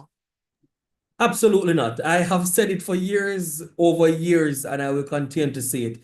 When a young person gets a suspension from a school, he sees as time off to go and do what he was doing before. So you place the young person on suspension, and then what? Are you telling the young person to come in and be given these behavioral changes and to meet with persons? No, you're telling this young person to stay home and to go and potentially meet up with the same persons who would have led to the behavior that you have seen in school. It absolutely, Absolutely. and I can answer that question quite openly and frankly, because it's something that I've been speaking about for years. I agree with you 100%. I do, because as a teacher, I see myself when they get suspended, you would think teachers often believe that when a child is suspended, it means that they're, going to feel shame and they're going to feel a certain type of way, so they will refrain from doing it anymore. But on the contrary, we have seen students unfortunately being suspended several times and then eventually being expelled because, the impact or the effect that they had intended for the suspension is far the opposite. So, yeah, I do agree with you, Rodin. Sorry, Savian, just to quickly hop in. Yes, of Um, course. there's a question here in the chat that came from LinkedIn. And so it was talking about mentorship and how to connect young people with international mentors. And this is coming through the Yeah, I'm Secretariat as seeing that well. one. Yes, Um, Chanel, I would right. like to just touch on this a bit. And when we say international, I think the question is quite broad. I do think there's someone said to me recently, there's nothing wrong with the region that cannot be fixed with what is right in the region. And so while I think international exposure is very important for multiple reasons, I do think we need to start using the good and the well-versed, equipped, educated, and life learning people, because that's where you can be, as a lot of people say, you can be an educated fool. So we need to talk about people that are well-versed. You can be in life, wise people to mentor the next generation of young people, because I think it's important that we have lived a life in the Caribbean. We have very unique experiences in our region, and I think that there's many qualified people in our region to mentor. Now, are they stepping up to the plate, or is there mechanisms available for these mentors to match with relevant young people who will be able to tap into their knowledge? I'm not sure. Maybe that's something we need to explore. But for that, I do think it's very important for us to connect our young people with mentors, and not only to connect them, but we need other qualified people to put themselves out and say, come job shadow me for a day. Or come, let's go have coffee. We need more opportunities where the we are also seeking young people and bringing them inside, because for a lot of disenfranchised young people, marginalized young people are the ones battling internally. They're not going to reach out for a mentor. So how do we then reach out to them? And I think that is very important. And I agree with mentorship for young people. Thank you so much, Vanessa. And I agree with you as well. And I'm ending the poll now to see that we have access to safe recreational spaces being the number one community factor that we think we as a group here, we think we need, and I cannot agree more. So yeah, this is panel number one. Once again, I would like to just acknowledge and, applaud all of our very, very, very, very distinguished panelists. Thank you so much for being here. Thank you so much for, being a part of the discussion. And I'm gonna have to move very quickly into panel two because we have so much more to discuss. And I understand we are so constrained with time, but at this time, I am now going to introduce to you all the panelists for our second panel. All right. So this next panel, are you guys seeing my screen? Yes, we are. Great stuff. So this next panel is actually on digital front lines and safe spaces. And this is all about creating innovation, having innovation and advocacy in crime prevention. To start this panel off, we have none other than Ms. Crystal Paris Campbell, an attorney at law who is a legal professional, of course, and the female CARICOM Youth Ambassador to Jamaica.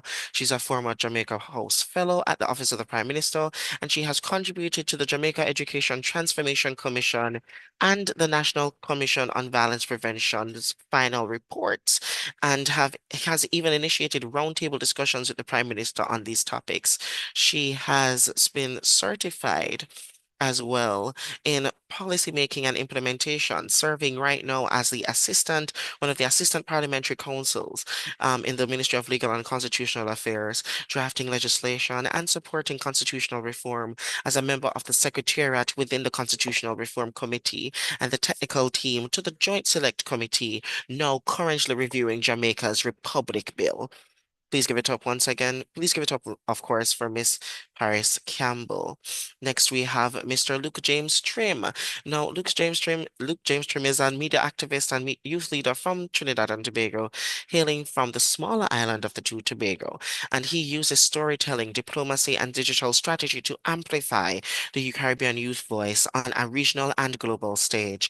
As a CARICOM youth ambassador for Trinidad and Tobago, he has been able to leverage his expertise in media and crisis communication to design and lead impactful social media campaigns that distill complex policy issues from sustainable development goals to constitutional reform, even messages that inspire public engagement and action. Please give it up once again for Mr. Luke James Trim.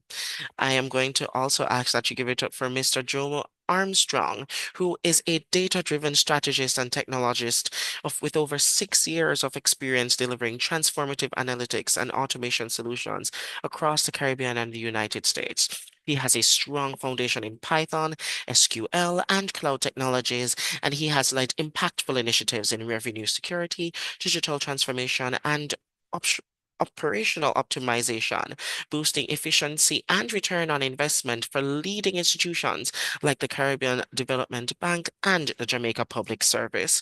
Please give it up once again for Mr. Jomo Armstrong. And to round out this panel is the current Dean of the CARICOM Youth Ambassadors, Ms. Shakia Lewis, who is a youth advocate, an educator, and regional leader from South Caicos of the Turks and Caicos Islands, and she is committed to empowering young people and advancing sustainable development across the Caribbean. She is a University of Tampa graduate who has a double major in sociology and education. And she complements her training with ongoing professional development in youth leadership, gender advocacy, and the SDGs. Shakea has driven initiatives through the Turks and Caicos National Youth Parliament, Rotary International, and the Rotaract Club of Grand Turk, promoting civic engagement and gender equality. Please help me welcome once again all of our brilliant panelists in this second panel. Now, the second panel is going to be a bit shorter, and I'm going to ask, but even though it's going to be shorter, I'm still going to ask all of our panelists to be as succinct as possible in your responses and to have a very engaging discussion nonetheless. So, as previously was done by in the first panel, we are going to be highlighting a scenario or giving some context to this discussion before we jump right in. So, across the Caribbean, young people increasingly live on digital front lines, with connectivity expanding faster than safeguards. Now, in 2020, about 75% of people in the Caribbean, small island developing states were online, with youth usage even higher, creating both opportunity and exposure to harm. Governments and partners have begun to formalize safe spaces online. For example, the OECS Child Online Protection Policy was endorsed and rolled out with ITU and UNICEF support. And CARICOM Impacts, or one of our partners here today, has even launched a cyber fusion unit in 2024 to strengthen regional cyber resilience and protect critical infrastructure. Yet, risks remain pronounced. A 2024 pilot by Jamaica Statistical Institute of Jamaica has found that 38% of teens reported online harassment and incident response capacity, and this is still maturing, even as the OAS CICTE network now counts 46 computer security incident response teams across 21 countries, with over 349 specialists supporting response and information sharing in the Americas, including the Caribbean. The picture is therefore mixed because we have a growing access and promising policy moves, but uneven protection, data, and response capacity. And this is underscoring really the need for coordinated child online protection, trauma-informed digital literacy, and a clear referral pathway across schools, families, platforms, and law enforcement. Now, given the facts, it is believed by us that youth must be co-creators and co-implementers and even co-designers in safety tools and policies that will lead to peer-to-peer digital literacy and reporting and serving on oversight committees that govern data sharing and referral pathways so that the prevention can remain credible, youth-centered, and rights-based. So I'm going to start off this conversation, of course, with Crystal Paris Campbell, and I really want to ask you, Crystal, from a CSO perspective, how do you think that civil society organizations, youth groups, and government exchange information between about harmful incidents, whether that be cyberbullying, grooming attempts, threats, or even gang recruitment to prevent harm? While how do they do that while not turning that flow of information into broad monitoring of young people's online lives? How do we strike that balance? And what do you think is the single policy or legal bottleneck that blocks youth-centered crime prevention? And how would you fix this? This is for you, Miss Campbell. How would you fix it? Thank you so much, Savion. Good afternoon, everyone. And I joined with my previous panelist, or the panelist from the previous session to say belatedly happy International Youth Day. I just want to clarify quickly, though, that I am not currently an attorney at law. I'm an attorney in waiting. I have not yet been admitted to the bar, so I just want to make sure that, nobody Sorry, I'm has reading the that. bio. I'm Yeah, reading the no, bio. no, totally fine. Yeah, but I just want to make sure that I make it clear. So this is more so my experience as a CARICOM youth ambassador that I'm drawing from, and not the professional aspect, since I'm not yet admitted to the bar for practice. Right. So I'll keep it within the 5-minute timeline because I know our time is limited. And I'll start with the first question about how civil society organizations can intervene to prevent harm to young people while not turning that flow of information into broad monitoring of young people's lives, right? So let's just start first that we have the Cyber Crimes Act. which has been established in Jamaica and in other countries across the region, specifically has been established in Jamaica since 2015. And it has been used to deal with, instances of cybercrime, such as providing a definition, establishing penalties for breach, facilitating the investigation and prosecution of cybercrimes, and then levying charges and sentences to persons who would have fallen into that regime. It also provides generally definitions for cyberbullying, which is using electronic means to harass, threaten, or intimidate someone, as well as touching on child exploitation, which is the creation, distribution, or possession of child pornography, right? So we know that child bullying or bullying in general is something that is pervasive in youth spaces. 60% of Jamaican students have faced bullying per a UNICEF study. And of that 60% that have faced bullying, 43% have said that they were affected specifically by cyberbullying. So along with bullying you would have experienced in school, you would have experienced cyberbullying online on your TikTok or what have you, right? As a result, however, that creates a lot of trauma as well as, difficulties in terms of increases of anxiety, depression, and self-harm because of the heightened occurrence of cyberbullying, right? So I think the prompt is correct that you had given at the beginning. While there has been some advancements with prosecuting cybercrimes through the enactment of the Cybercrimes Act in 2015 in Jamaica, there is still a gray area, right? So in 2018, a successful conviction was achieved when a man was prosecuted for sending threatening WhatsApp messages and explicit images to a woman. However, it didn't go as far as hindering cyberbullying, which is seen as more of a gray area, because if they don't levy a specific threat or send, explicit photos or are able to achieve the harm that they may have said, then it would be difficult for them to prosecute it. Further, you have instances as well as regarding tracing, which is a Jamaican cultural phenomenon where, in Jamaica, if somebody's offended by something someone else has done, they will trace somebody, but it doesn't necessarily mean that they intend to inflict harm. And as a result, Jamaican law enforcement say it's very difficult to toe that line between when it's a genuine threat that should be taken seriously versus when somebody's just talking assertively and just making threats or hollow threats that they don't intend to implement. We also have an issue with the constitutional regime that is in place, where Section 13(3)(c) of the Jamaican Constitution, which is where our Charter of Rights is found, allows for freedom of expression. So there's a balancing act that the courts have to contend with now, where they're speaking about how do we prosecute somebody who has been dealing with threats and harm and harassment on a cyberspace, while still balancing someone's right to have freedom of expression and giving their opinion on something without it being deemed a cybercrime. So on the second question about the bottleneck, which most blocks youth-centered crime prevention, as I said, it's really finding that balance between freedom of expression as against cyberbullying and harassment. And we had also touched on the tracing aspect, right? And the fact that it doesn't really reach the criminal thresholds for them to determine whether a cybercrime has sufficiently been committed.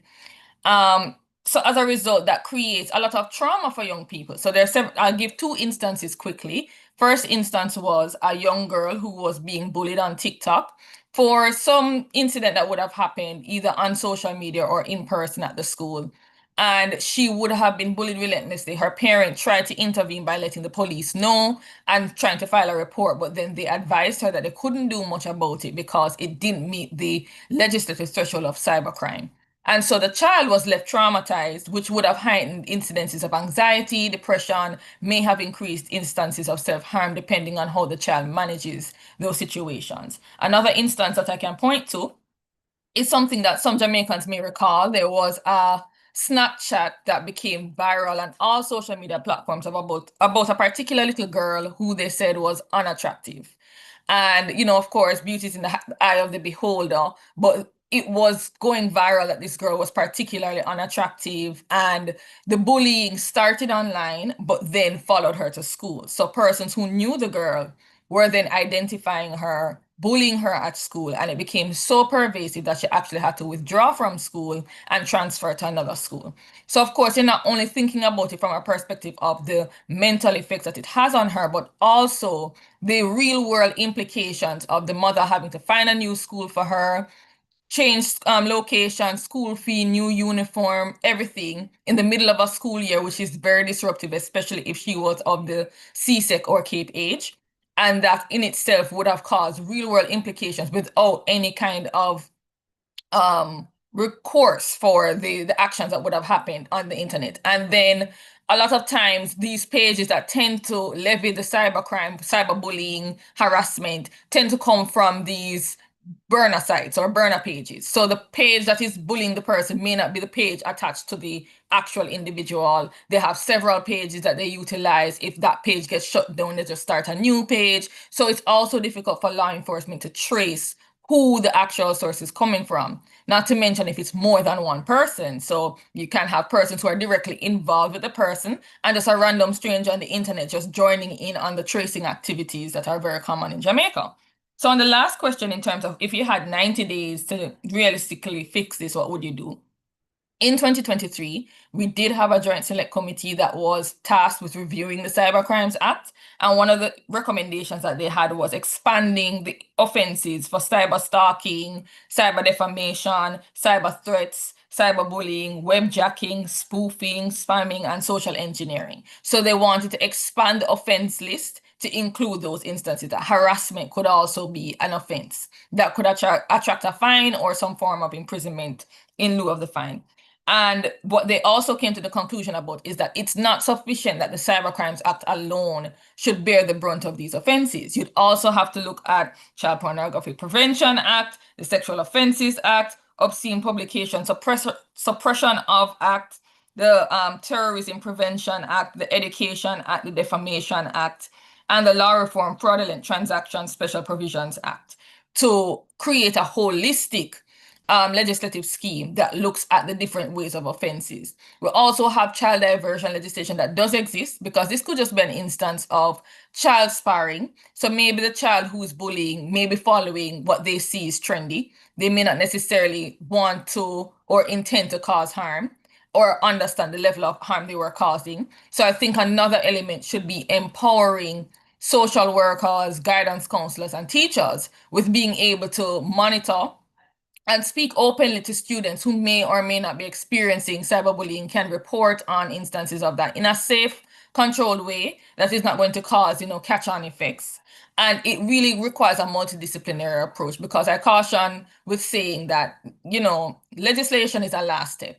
So usually when an offense is caused, that's usually the last step of what would have happened from months or weeks of, teasing and, jabbing and ribbing and all of those things. So there has to be social intervention in place to prevent it from getting to the criminal threshold. Because usually once it gets to the criminal threshold, it's already, the horse has gone past the gate. And at this point, you're just looking at reprimanding a bad action. We really need to look at prevention and intervention before the criminal offense is committed to prevent that situation. And I guess that's where child diversion could come in, so that even if it reaches to that point of criminal intervention, you could at least put them in special programs to assist them with understanding the error of their ways and reforming. So yes, that's my contribution at this point. Thank you Thank so you. much, Crystal. Thank you so much. And I honestly, I have nothing to say. I feel like you took everything that I could have possibly said and wrapped it up in one cute bow. So I'm actually going to turn the attention now over to Mr. Trim. Mr. Luke James Trim, I really, really want to hear your point of view on this as someone who I like to call Mr. Media, because he's very much, guys, he's very much somebody who is able to maneuver and manipulate any social media platform I am aware of. And therefore, I really want to ask you, Luke, to discuss with us which design choices shift norms. For example, whether it be narrative framing, the choice of messengers or calls to action, and how would you be able to test that? And then I also want to ask you, drawing on recent ads and write-ups, how do we avoid this whole matter of glamorization when it comes on to violence and amplifying harmful content while still being able to reach young people where they are online? All right, thank you very much for that, Savian. And I do apologize for the siren in the background. That's usually how it is when someone passes away into being, with just a little culture education there. In the Caribbean, we are noticing where a solution is now creating a problem. Now, after COVID, we observe that a lot of people, they now have access to the internet. They now have a phone in their hand, well, a smartphone. And the issue comes down to how they are using that medium. And, you know, as Caribbean people, we love that. We love to link up. We love the connectivity. You know, that's vibes. But the big question and the issue now, Savian, is that problem, is that solution now creating more problems? Now, just to quote some data from Jamaica, because you personally know that I love Jamaica, there was a report that revealed that about 40% of teens faced online harassment. And even though we have organizations such as the OECS and CARICOM who are stepping up and being active to combat that, you know, we still have plenty of gaps. A lot of young people don't know where to go when they are, you know, in these types of situations. And it opens up the conversation to now us as young people, our voice is important. What I have observed is that we are seeing so many strategies and campaigns and, you know, ads or, you know, flyers. They are created for young people, but they are not created with us. So, you know, when those technocrats come together and they convince themselves, yes, we are eating this up, this is going to be very impactful, it's actually the opposite. Young people don't feel connected to what they are seeing. They don't see anybody that looks like them, sounds like them. So, you know, all in all, they just become very disinterested in whatever they are seeing. And I remember very vividly when we had that debate in the Caribbean on whether or not the Trinidad music is causing more young people to get into crime. And we had the politicians, you know, they were very active. They were at the forefront. They were the ones trying to, you know, argue that, yes, the music that young people are listening to is causing the rise in youth engagement in crime we are seeing. And, Savian, we also, when a particular politician from a particular country who was trying to, you know, push that narrative and also promote the stand your ground narrative, would have actually quoted a line from one of these Trinidad songs. And they quoted, and I said, you know, as citizens, when we are fighting crime and when we are fighting against them, you have to knock it on them again and again and again. So now it's like, okay, this is a bit hypocritical, because here you are telling us for the past months that those exact lyrics, they are incorrect, one. And two, here you are using those same lyrics to push your agenda. And, you know, Savian, the repercussion of that is that we started clunging, the politician, and by extent, we started clunging the campaign. But just to quickly answer your question on how to, which mediums work best. Newspapers, you know, a ministry release, even the radio. I don't think you'll find much young people there. They are powerful mediums for a different age group, for a different demographic. But as young people, we live on our phones. TikTok, Facebook, now Instagram Reels is something that is trending. And I can tell you for sure that a 60-second reel is going to be a bit more impactful than you posting a 3-page, 1-page document, because we are not going to read it, especially where we are in an era where not even young people, but people at large, the most they will read is a headline. And, you know, we are to blame as media professionals, because we know at the end of the day, where clickbaiting is concerned, once you write a very sensational headline, everybody's going to report it, they're going to run with that narrative. But when you write the article, which is located in a different link, in a different era, it's a completely different story. So, Savian, if we are to get young people involved in the conversation, get them involved in this combat against crime, it needs to be happening in spaces that we are familiar with, places that we know how to work around, and most importantly, places where we feel like, okay, this is for us, this is something I should be listening to, and this is where we can get the most impact. I'm just trying to find my data here. Right, lovely. So we have to really get involved and pay close attention to the messengers. Who is giving the message? And I remember I saw an ad when I was doing research for this. When I was doing research for this, I saw that a particular country was trying to combat crime, and the whole optics of it was people dressed in camouflage uniforms with guns in their hands. And then the title was like, "Youth, now it's the time to fight for your country." Now, as a young person, I don't have any access to any guns. I don't have any military training. I don't see anybody in this video that looks remotely like me or qualified like myself. So how exactly do you want me to, you know, action and get involved. And I remember when I read one of the comments, a young person who I know personally, she commented and she was like, so you all want me, who only have my thoughts and prayers and probably the arm of God, to go out there and combat crime? How and why?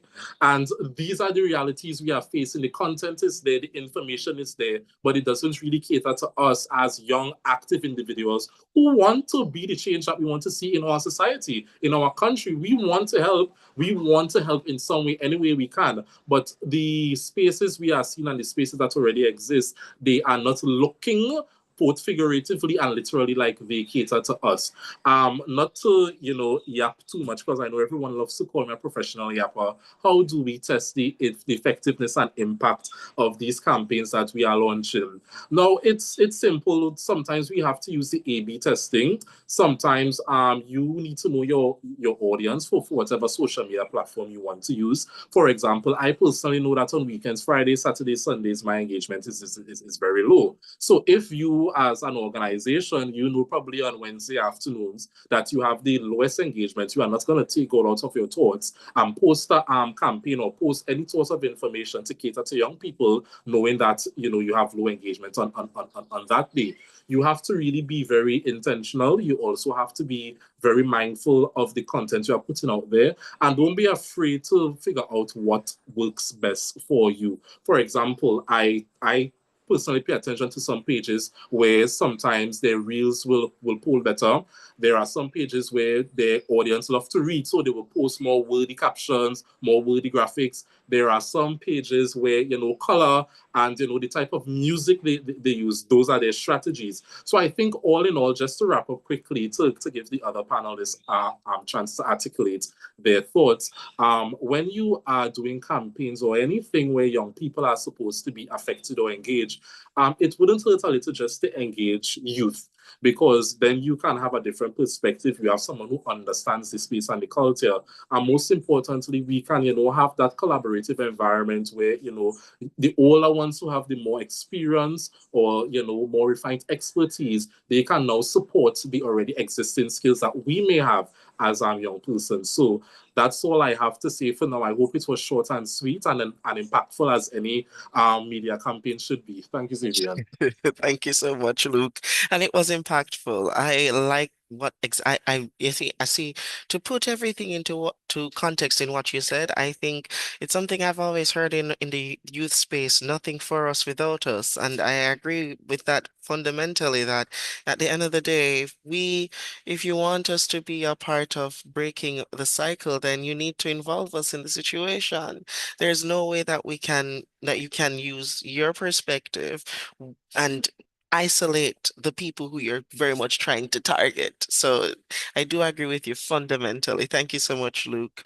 I'm moving onwards now to Mr. Jomo Armstrong. And, I really am interested to hear your thoughts, as a data scientist. I know you're going to have all of your facts and your figures, and you're going to have your evidence for us today. But I want to ask you, if you could please discuss with us some of the early warning signals on social platforms that can ethically flag risks, such as recruitment or cyberbullying, and what data governance safeguards do you think should be mandatory to govern that use? Hi, thank you. Thank you for asking me that. And I want to thank you for having me here as well. So I want to start off by just imparting some knowledge from someone who have worked very closely with the internet. I want to start off by saying that the internet is not a safe space. Like this idea, like we can speak from the perspective as adults who know how to maneuver complex things. Even as a 15-year-old versus a 10-year-old be having access to the internet, that's a huge difference. I do not believe that young children should have unrestricted access to the internet. I think it's very foolish, because the same way if you were to have a child, your child, and you know which area you're in, and you tell your child to go into the supermarket and buy XYZ, you don't know what type of people could approach that child, could be watching that child, or anything like that. And on the internet, it's even easier because this person doesn't have to upload any form of information for themselves to even get access to your child if they're on the internet. So it's easy to speak from people who actually, because most of us are probably from our own in this call are probably either between 16 upwards of 30, and we actually were involved in developing the internet by how we use the internet and how they gather their data and our behaviors, right? And the unfortunate reality is that a lot of the reasons that we have so much negative side effects for our generation is because we didn't have parents to tell us to tell us what things to look out for on the internet, how not to be influenced in a particular type of way, right? If you really think about it, if you give a child unrestricted access to the internet, you are essentially co-signing the fact that anyone with any opinion, with anything to say out there, would be able to get to your child. And that's not something that I believe that people here would agree with, right? So let's discuss some early warning signs. For example, the language and the sentiments that are being used, right? Pay attention to what chat rooms you're in. Pay attention to what chat rooms you're in, the rhetoric they're using, the nuances they're giving. Me personally, especially in the realm of data, anytime somebody uses the word all, right, just know that is a bad recipe. That if XYZ, basically if you have these characteristics, every person that has these characteristics do these things, that's false, because in every group of people you can find outliers, and the fact that they're just straight up generalizing and not finding nuance and slapping one label onto one group of people, that is a terrible sign, right? You have to watch out for dangerous political rhetoric, especially in this time, like in Jamaica. You know, if you notice, for example, that your Instagram page is filled with green, you know, just keep a lookout. You're not seeing any form of orange. Just keep a lookout. Maybe, like I am telling you from someone who studies data and study patterns, we will, if we are given a task to ensure that a certain number of people are supposed to be attracted to a certain page, we will use every trick in the book, every IT trick in the book to get you to look at more things, because the longer you stay on that page, the more money the company makes. And the more money the company makes, the more money the employee makes. You know, your attention is being monetized, so they will push things that won't necessarily be in your favor, but it highly depends on who is willing to pay them, right? It's the same way they start using ads, you know? Just the other day, I'm trying to look up MBA programs, right, on Google, and then on my Instagram, every other status is for university, right? Is that a coincidence? No, that's not a coincidence, because a lot of the times, a lot of these programs ask you, are we allowed to track your use on all your other devices? Until you guys agree to these things, I don't know that you agree to it, or have these things online on your phone or on your devices that give these people data to put you in groups so that you only listen to a certain type of thing. Another example is on Google Chrome. On Google Chrome, there is a feature that listens to the last 8 seconds. Basically, if you have a microphone and you have given Google Chrome access to it, they can listen to the last 8 seconds of what you've essentially said if you have the feature on, and convert that to data and basically sell you things. These are real things that you are, by virtue of using these applications, are agreeing to, right? And I do believe that at this point in time, even though I don't believe that the internet can be monitored in the sense where governments can implement things to monitor these, well, they can. I'm just saying they're not supposed to. However, right, these governments can put things in place to essentially to put guardrails in place for that these companies can go out of. For example, the other day, Louisiana sued this video game called Roblox because on this video game that kids primarily use, they had child predators on this video game, right? And the state of Louisiana had to sue the company for them to put AI in place to essentially to pick up these recruitments and things of that nature, right? And I can tell you straight up, for example, unless government mandate these companies to do these things, they won't do it all in the name of profit. I mean, we can see that clearly with the Data Protection Act in Jamaica, for example. You saw, I don't know if you realize how many job ads came out afterwards of data governance officers and things of that nature, right? These things are real. If you like, if it is beneficial for profits, these companies will use it. It doesn't matter if your child is it doesn't matter if the child is going to have a negative interaction with it, right? And by nature of what companies are, we can't expect them to as well, because they have a responsibility to produce as much profit to their shareholders. And that is why regulations need to be in place for these type of things, right?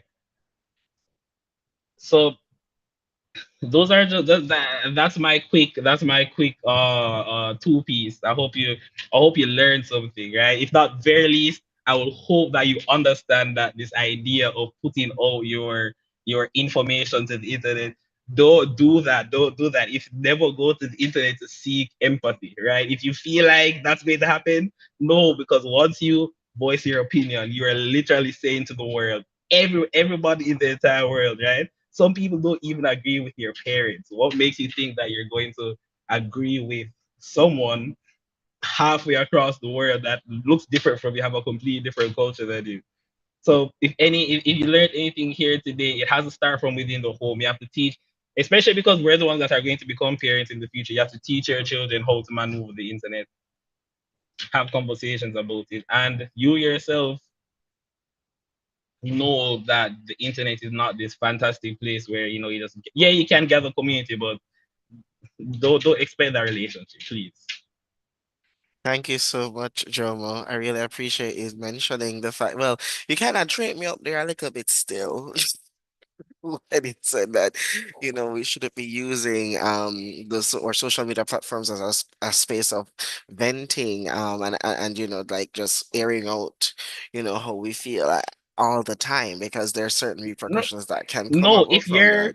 if you're a grown person, right, like you, that is emotionally mature to know to not internalize a lot of things that people have to say, I say go for it. That's up to Go for you, right? it. But if you're a teenager that don't even know what you want to do in life yet, that maybe is not a good idea at I all. agree, 100%. I definitely agree with you.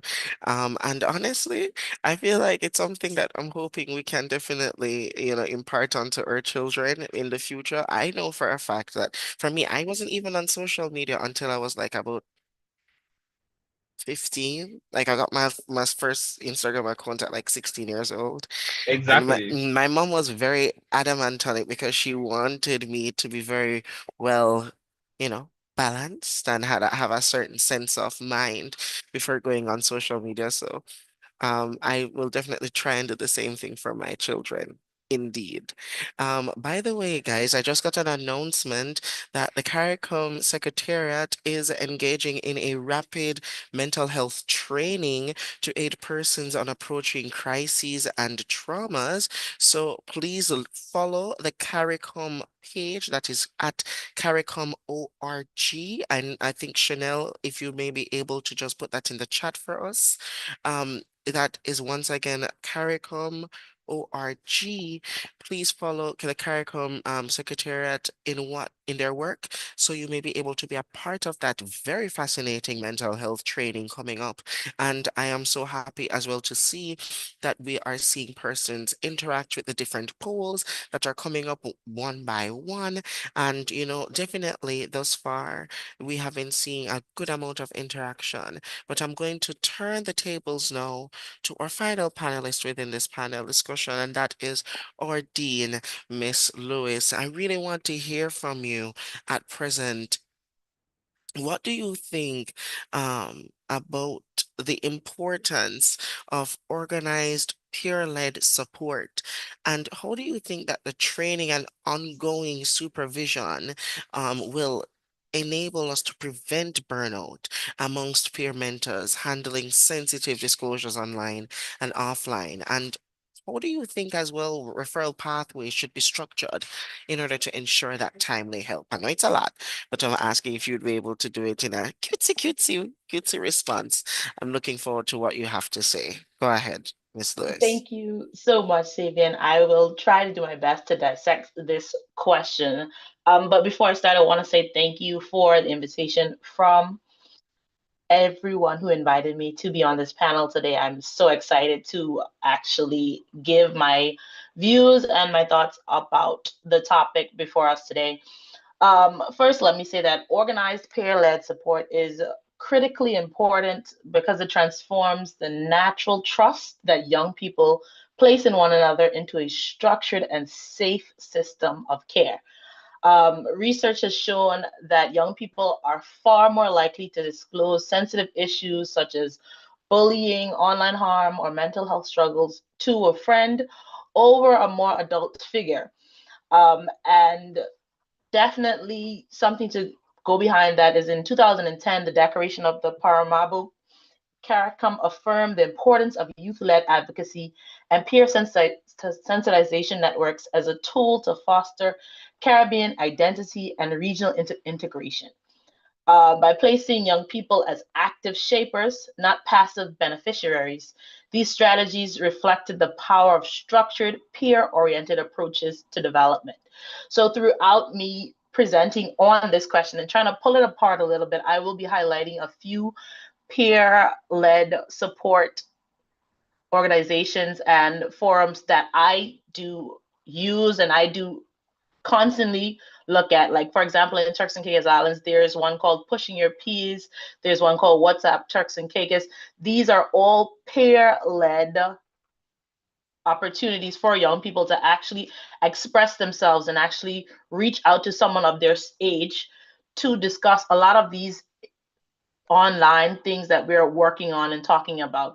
Now, when it comes to training and ongoing supervision, I guess they're essential for safeguarding and preventing burnout among peer mentors, particularly when they're supporting sensitive disclosures and offline.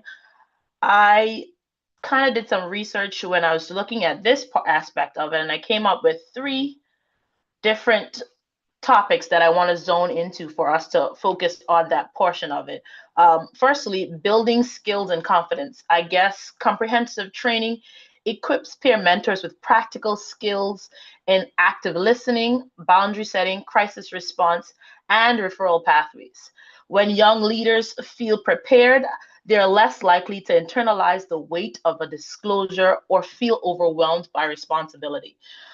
Secondly, emotional safety and self-care. A lot of the times we take on a lot of these things from our peers and we don't ourselves understand how important it is for us to be take some self-care time, take some time to actually think about us and reflect on us before we take on other people's different things they're going through. Peer mentors are often exposed to stories of trauma, abuse, or distress, and this in itself can lead to compassion, fatigue, or secondary trauma if unaddressed. Training in self-care strategies such as recognizing personal limits, practicing mindfulness, and seeking support definitely is going to help them in maintaining emotional resilience. And finally, clear referral systems. By teaching mentors when and how to refer cases to professionals, Training reduces the pressure to solve everything. We feel like we need to make sure we get to the root of everything by ourselves when we have to find different steps and pathways to take to get to the solutions. This boundary helps to manage emotional load and prevent overexertion. Now, when in terms of referral pathways, they should be carefully structured to ensure that young people are accessing peer-led support timely, appropriately, and effective. So I kind of designed a pathway that I feel like really would work with a lot of the different groups that we have talked about previously. The first one is a clear step-by-step process. It must be clearly defined in each step. From the moment a peer mentor identifies a concern, it's when the case reaches a trained professional. This ensures that no one is left unsure of what to do or whom to talk to. We need to define roles and responsibilities. Every participant in the pathway, peer mentor, supervisor, counselor, and social worker or external agency should have a clearly defined role. Now, peer mentors need to provide initial listening and support. Supervisors should guide decisions, and professionals offer specialized intervention. We also need to focus on accessibility and resource mapping. Mentors need to know exactly which local, regional, or online resource is available, including mental health services, child protection agencies, and community organizations. Having a readily available directory ensures that the help is provided without delay. Now, the final one I want to talk about, because I did get that tug on my jacket from Savian, is we need to always focus on giving feedback and follow-ups. A lot of the times we go through all of these procedures and stuff like that, and we never actually focus on going back and following up on something. Referral pathways should include mechanisms for follow-up to confirm that young people have received the help and to evaluate the effectiveness of the response, the effectiveness of the help that they got. Peer mentors should be updated within boundaries, ensuring that they can continue providing support while maintaining confidentiality. Now, where peer mentorship is intentionally organized with proper training and supervision, it ensures that this trust is not only honored, but also guided in a way that is safe, reliable, and impactful. Such systems create accessible spaces where young people feel understood, heard, and less isolated, while also equipping peer mentors with the tools to provide accurate information, emotional support, and a timely referral to professional services when needed. So bridging the gap, I guess, between informal friendships and formal support structures, organized peer-led initiatives strengthen community resilience, reduce stigma around seeking help, and empower young people to become leaders in their own right. And in closing, I must highlight a beautiful peer-led initiative, the CARICOM Youth Ambassador Program, because it is fundamentally rooted in peer-led engagement. Youth ambassadors are entrusted with mobilizing peers by promoting regional integration, citizenship, and values such as peer bonding and good governance. This in itself demonstrates the intentional peer-to-peer leadership as a strategy to instill regional pride and civic participation. With that, Savian, my jacket is closed. Thank you so much, Miss Lewis. Thank you so much, Ricky. I really appreciate it. And I definitely agree with you. Honestly, again, you tied it up in a very cute boat for me. I don't have much to add or to say other than I fully, truly concur. So at this time, we are opening the floor once again to questions to these panelists. And of course, there is a poll out right now. The question reads, which digital innovation do you believe will have the biggest impact on youth safety in the next 5 years? We have social media campaigns and AI-powered reporting tools tying for first place at present. So I'm really interested to see what other young people think. But in the meantime, the floor is open right now to questions. Don't come all at once now. But we're opening the floor to questions for our second set of panelists. Um, While we wait, I have a question because I don't understand. And if it's a case where someone else or some persons otherwise can come in, they can come in. But I have a question for the panel generally. Do you think that at present we have what it takes to quickly, the emphasis is on the word quickly, resolve the issue of crime prevention? Or do you think that we have a very long way to go? It's open to anybody who would be willing to start off. Um, well, so my 2 cents on this is just that it's kind of like a chicken and an egg problem, because no matter the technology that you come up with to fight crime, they can use that exact same technology to commit those same crimes. I will just say, for example, like something that's happening in technology right now is the race for quantum computing, for example. A lot of people overlook the reason as to why a lot of these countries are battling and trying to find it first. Is the fact that once that technology has been mastered, that technology can now be used to essentially unlock and hack anything to anyone, right?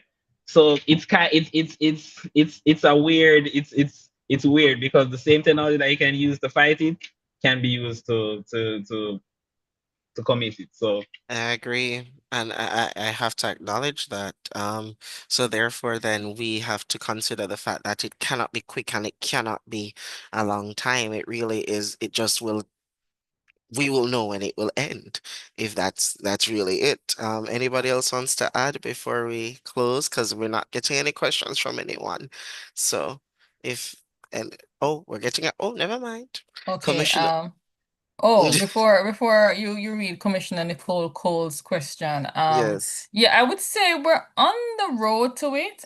In Jamaica, we can speak to the fact that the Constabulary Force has been able to increase their intelligence-led enforcement and investigative capacity. So we have seen a reduction in murders, but there is still a heightened amount of domestic occurrences and violence in domestic spaces, you know. So domestic violence, gender-based violence, rape, those areas are still rather high. Larceny is still rather high. And so even though they've been able to get into the criminal syndicates, which were the most pervasive issue for the longest time, there is still a ways to go in those other elements. But I try to see the glass as half full personally.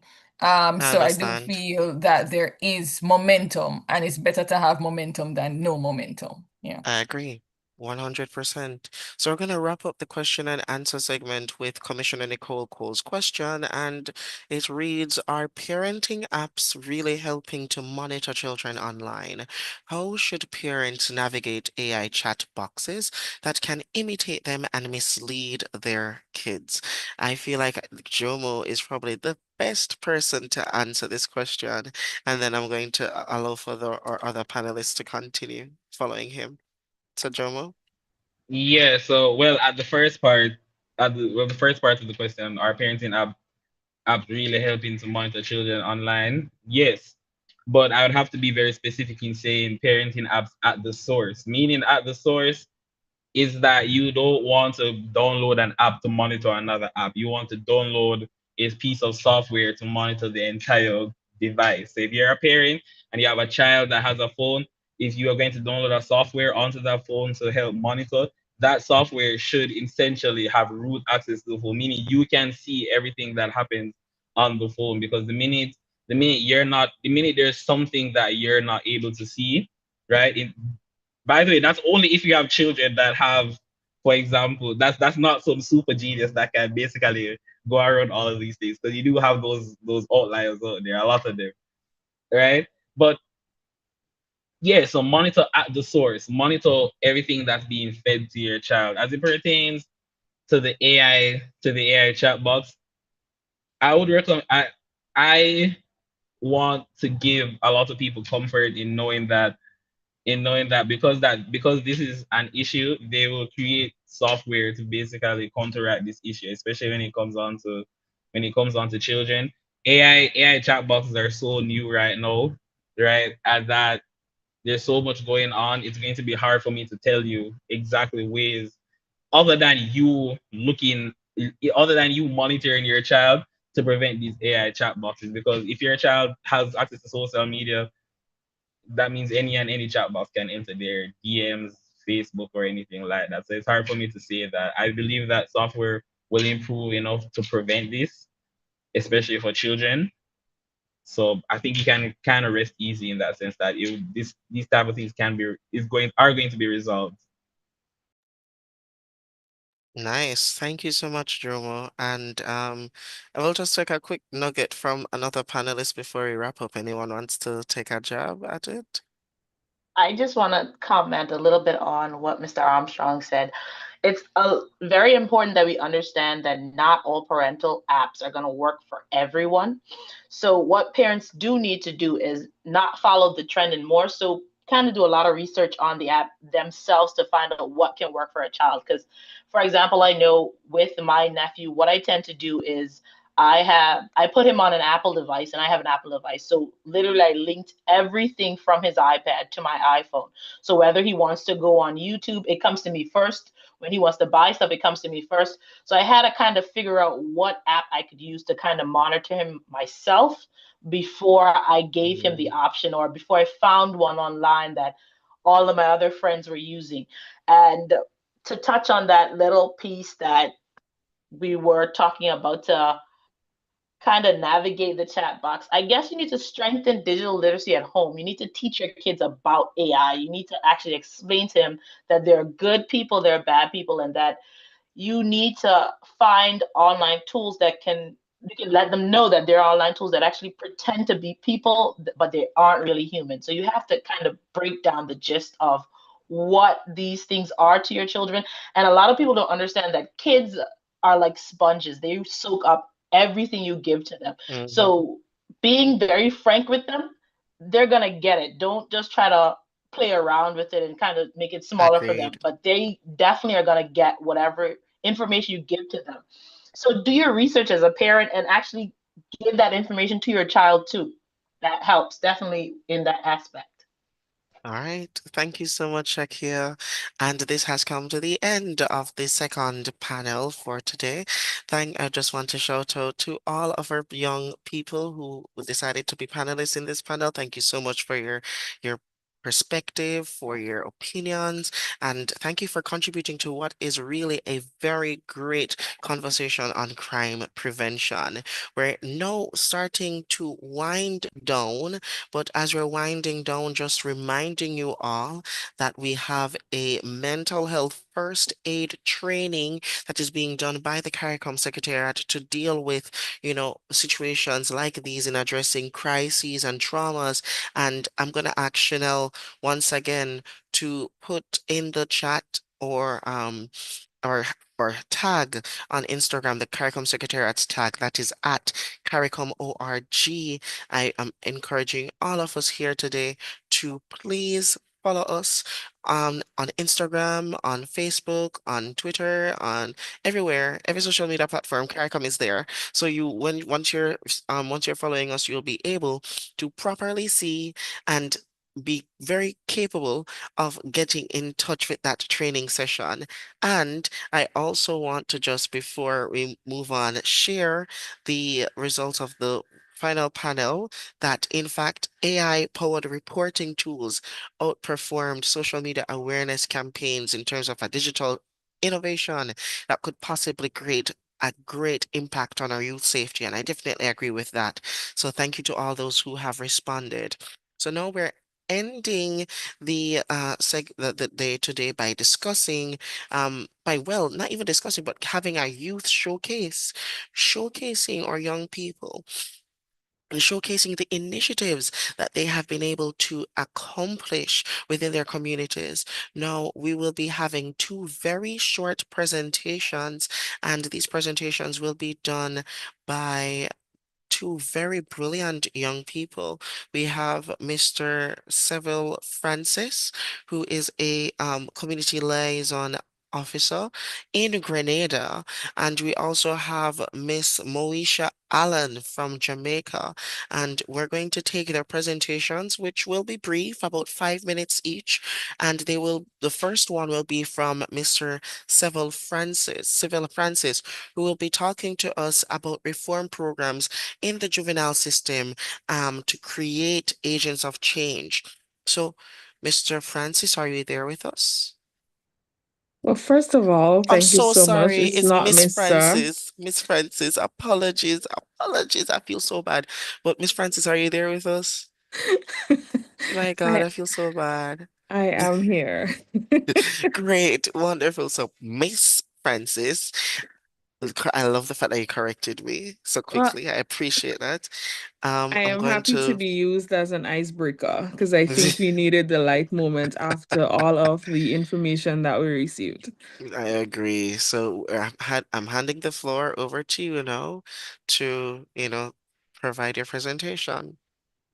All right, so good evening to everyone within the hearing of my voice and the viewing of my face. Thank you so much for having me on to share some of the reform initiatives that exist in Grenada. I also need to provide an update as to my title. A community liaison officer was my previous job. I am currently a government senator and parliamentary secretary in the Ministry of Youth and Sports in Grenada with specific responsibility for youth. So just to provide that update to contextualize some of the information that I am going to share.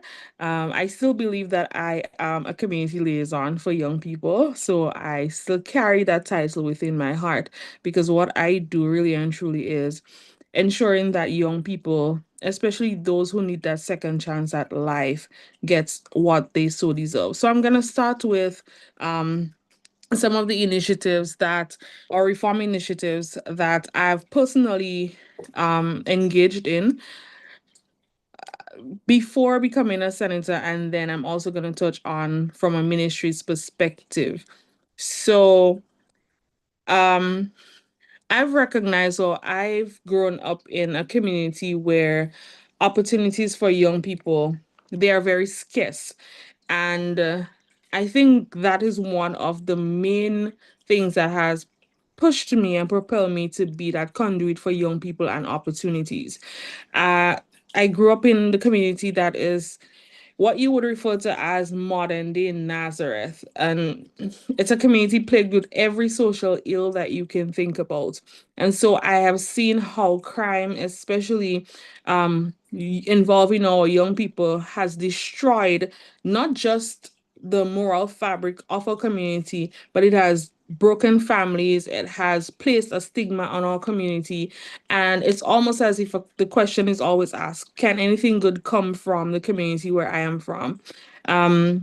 At one point, I used to be really ashamed to say that I am from Mountrich in St. Patrick in Grenada, but now I am very proud to say that I am from that community because I've once fallen victim to the community, but I was able to, because of having external support system and, you know, other initiatives that I took part in, I was able to work my way out and now to become the face of the community to help empower our young people. So the first thing that I've noticed is that our young people need the opportunities that exist to be presented to them.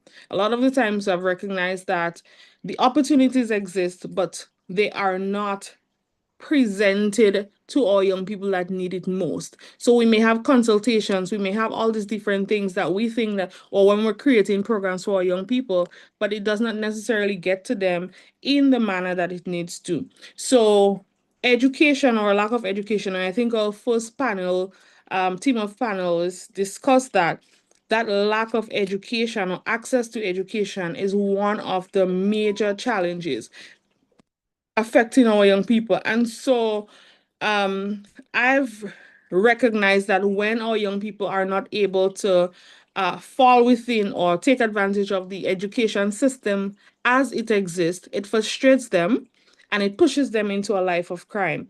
And so I've pledged and I've created a after school program where together with fellow youth ambassadors, where we can meet our young people as early as ages 5 all the way up to ages 16, because that's where our formal education, mandatory formal education system ends, to ensure that they have the support that they need, whether it is through reading, whether it is through writing, whatever way that they or support that they need, they are able to get that support. In addition to that, I ensured that our parents were at the forefront of those initiatives, because they needed to understand that after these young persons leave the programs that we are curating for them, they're going back to them. And so they have to continue what we are implementing to ensure that there isn't that fall off period. So that is one of the things that I've done in my younger years. In addition to that, mentorship. And I know one of our panelists mentioned that also. Mentorship is a big deal, and it's something that we often take for granted. But when in our homes, for example, our young people cannot get that support that they need, they turn to parents, they turn to pastors, they turn to priests, they turn to they turn to other people. And what we do not want is for our young people to find that sense of belonging and safety in the wrong set of hands and in the wrong people. And so mentorship is something that I ensured that I always have available for our young people. So I also have a foundation called the Chrysalis Impact, and that's one of the initiatives that we're focusing heavily on to ensure that our young people have that mentorship, and they can be linked to different mentors that can help to guide them in the right direction and guide them away from a life of crime. So I've also spent a lot of time at our juvenile detention or rehabilitation center, providing that support to the team there, doing advocacy and other charitable initiatives to ensure that our young people get that rehabilitative support that they need. Sometimes it's good to see new faces. Sometimes you would find that the residents, they open up more to strangers than to those who are looking after them on a daily basis. So that's some of the things that I've tried to do in my personal capacity. As a community liaison officer, there are a lot of young people who have small businesses. They refer to it as hustle, trying to eat a food, trying to survive. But sometimes they need more than just the hustle mentality. So access to market support, access to business support. Those are some of the things as a community liaison officer that I think we often overlooked. And so these things were guaranteed to our young people. They were always, whatever programs and initiatives that we are planning, we ensure that there is a special designated percentage curated for those who need that second chance, because we want to ensure that they are not forgotten. Also, one of the initiatives that I do through my foundation is called Remembering the Forgotten, because a lot of the times there are a lot of people and a lot of demographics within our society that they're often forgotten. And once you realize that these people are forgotten, then they will do anything to get attention. And the attention that they are looking for, they use other mediums, unhealthy and negative mediums, to get those attention. Because when you listen to I do also go to the prison from time to time and interact with our young men, providing educational opportunities for them, sexual and reproductive health, and all these different things. But when you listen to some of them, they will tell you, and you would wonder, why are you in prison? They're very intellectual. Whatever they have to share, and the contributions that they have to make for our society, they're locked away and it's often being taken away from them.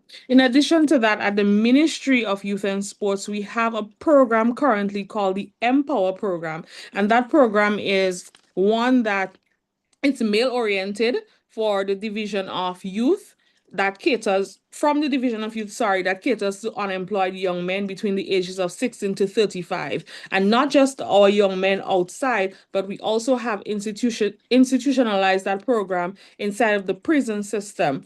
And from that, they get core training, small business development training. They're able to start their own businesses, so they get that support. They get to do community service. There is a direct skills program where they get qualifications, where they can work in the Caribbean with the CVQ and NVQ certification.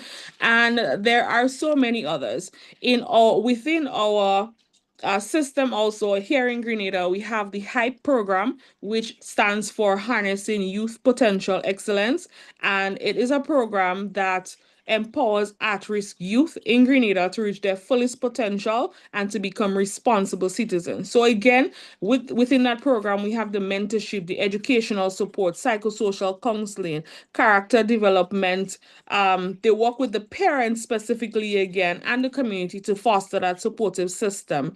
Within the Royal Grenada Police Force, I'll just touch on that quickly, because we do not want them to start falling in love with the negative side of life. And so the RGPF, the Royal Grenada Police Force, they engage with the schools at the beginning of every school year, and throughout the year they go to the officers, they visit the schools to ensure that they have that interaction with not just the school teachers, not just the staff, but the PTA, the parents, and the children, to focus them away from crime and to help with crime reduction, because we know a lot of those crimes and those gangs starts within the school systems as well.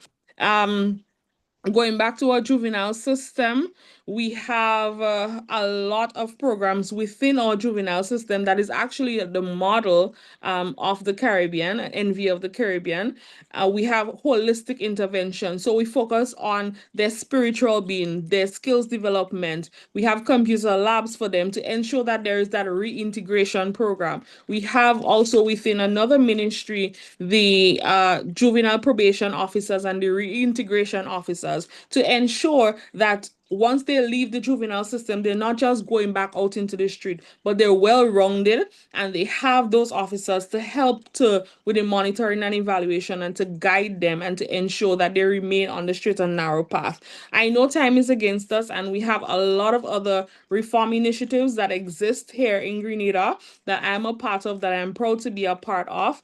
And I will take any questions right now if you have any.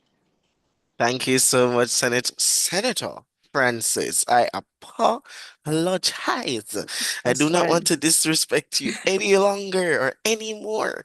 So that has been Senator Civil Francis from Grenada. And honestly, your work is trailblazing. It is very much interesting to hear.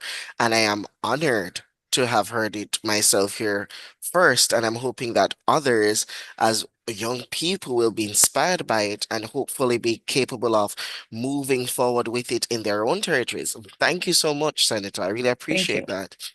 So I'm gonna, before we take questions though, I'm gonna turn the tables to Miss Moesha Allen from Jamaica, and her presentation is going to really be surrounding the whole matter of cultivating excellence in at-risk youth in Jamaica. So, Moesha, the floor is now yours.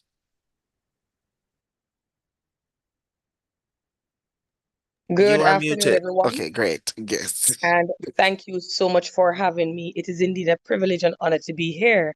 Listening to all the persons who went before me, I'm like, oh, this is excellent. It means that something good is happening because we share the same mission. In fact, listening to you, Senator Francis, when you made mention of HYPE, I myself started a HYPE program here in Jamaica, but the acronym here is Helping Youth Pursue Excellence. And so we have so many similarities. But I share with you quickly, one person said that every child is one caring adult away from being a success story. And so I tell young people all the time that where you're from does not determine where you're going, regardless of your color, creed, or station in life. When I was growing up, I didn't have role models, but I saw everything around me that I did not want to become. And so what I did was to start what I started to do was to start marking off the things that I don't want to become. So I know exactly which direction to go in. So just understanding what it means, the whole concept about at-risk youth. This is young people exposed to poverty, violence, unstable homes, or negative peer influences. Now, I'm a police officer stationed in the St. Andrews South Division, which encompasses communities like Hunts Bay, Majestic Gardens, Seaview Gardens, you name it. And I am also the Safe School Coordinator, the sub-officer in charge of the Community Safety and Security unit there. So we work a lot with young people that faces challenges like school dropout rates, unemployment, crime involvement, mental health struggles. And I tell people all the time that as a law enforcement officer, if there is a problem, there's a solution because we are problem solvers by nature. And so once we see problems, it is just in our nature that we're going to start conceptualizing programs or projects that will mitigate against having these things escalate. And so I started the Helping Youth Pursue Excellence program, the Stay in School initiative. I am also the founder of several behavior modification projects, and I have my own Moesha's Employment and Guidance program. And so what this does is to serve as mentors to these young people. Similar to what you spoke about, Senator Francis, we have the Safe School program here in Jamaica, where we have a memorandum of understanding between the Ministry of Education, Ministry of Education, Youth, Skills and Information, and the Jamaica Constabulary Force, where we have a partnership with our schools. And so we have police officers in our schools. Some of them require residential officers where the officers stay there for the duration of the operations of schools, while others will visit. So through those programs, we have police officers who go into the schools and conduct lectures with the students. So we're not necessarily there to enforce the law, but we are there to be role models, mentors. We have our police youth club that we have within our schools, and the police youth club motto says, helping to build a better Jamaica. And that is what we do with our young people.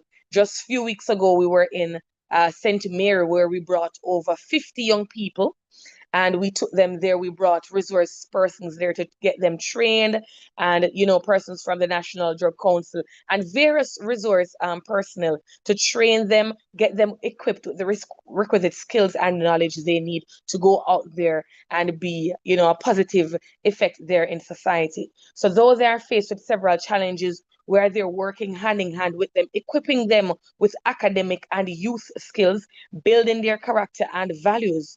And so I'm so elated. I'm very honored to be a part of these projects. I pride myself, as I tell people all the time, because where I am from and the challenges that I faced growing up, I pride myself each day to impact, influence, and to inspire. And so, as the theme says, cultivating excellence in at-risk youth, it is not an option. It is a necessity for crime prevention and nation building. Thank you. And thank you so much, Moesha. And again, honestly, even though I'm Jamaican, I feel very embarrassed to say that I didn't know that there was a memorandum of understanding between JCF and the Ministry of Education in that sense.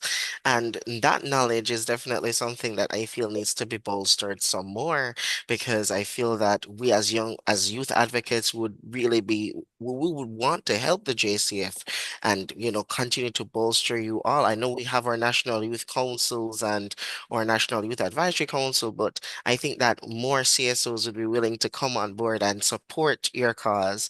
Well, especially for me, that I know that, right? And there are so many others of us here. So unfortunately, because we have to end now. I'm being told we have to end now. I can only take one question from the both of you, so I'm going to see how possibly Jeremiah. I want to take that question, but I'm gonna I'm going to try I'm going well, I did hear a question from Nicole already. So Nicole, I'm sorry. But because you asked questions before, I'm going to take Jeremiah's question. And Jeremiah's question the one I'm going to take is the second one you actually asked, which is, do any of your, and this is for both of you, do any of your programs or initiatives partner, well, this is always for Senator Francis.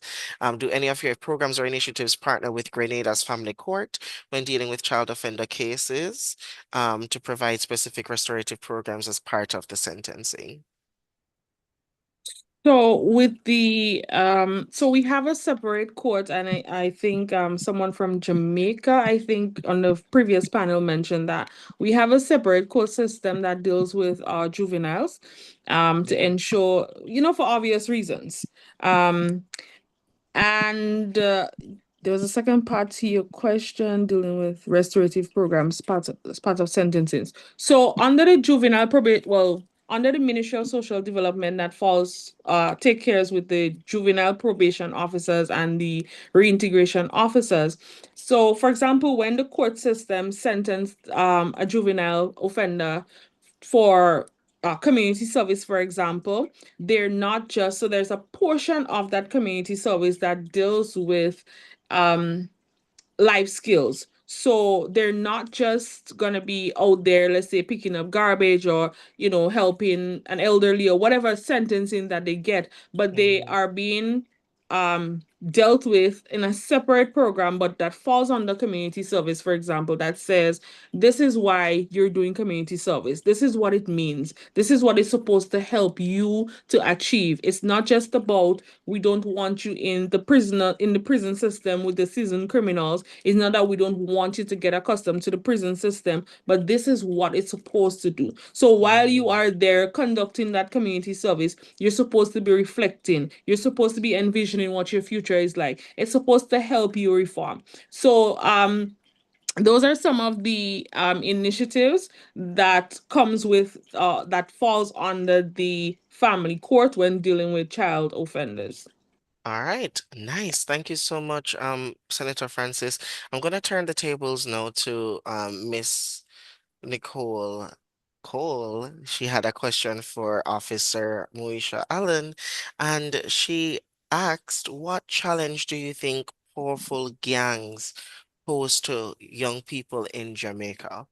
So the truth is, and thank you for asking that question, Nicole, powerful gangs in Jamaica, they pose profound and far-reaching challenges for our young people. I mean, it threatens their safety, their well-being, their future. And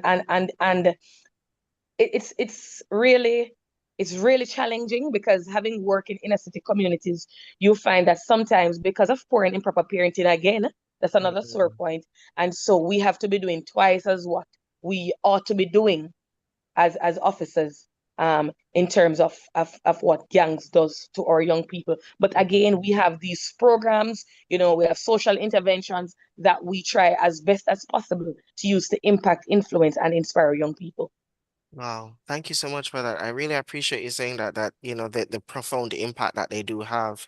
Like I will say that to give some, to give our audience some context, I'm sure you would agree with me, Officer Allen, that, our children are getting involved into the gang culture very, very young, Very early. very Music plays early. its part too. To Yeah. be fair, it does. Yeah. And like even I remember I heard a story from one of my friends of how they were they knew of a friend who was carrying a gun in their handbag, in their bag to school. They're To school. carrying guns to To school. school. And Um, that is why you could understand why the ministry and the JCF had to have some partnership, where we right, have of some course. schools that are in need of residential officers, and not just Hmm. officers visiting per se, but staying there for Right. the duration. Absolutely. Wow. Definitely. I like this discussion. I'm gonna keep it going. So I am turning back to Senator Francis. Yeah. I see a question from Nicole again, and she asked what's the success in reducing youth involvement in crime in Grenada, and how impactful have been the programs that you mentioned thus far? Okay, so we have a lot of testimonials from the Empower program. We're actually at the level of Empower 4.0. So we've been doing this for 4 seasons, and the feedback has been phenomenal. You see how I think the last session that I went to, both at the prison and at our trade center, where they were showcasing what they've learned so far, I was crying at both of the events because I saw where they started and where they are now. And in fact, Trinidad and Tobago's youth minister, they also launched an Empower program and indicated that they are modeling after Grenada because of the success rate. So that's a plus for us, and it says a lot.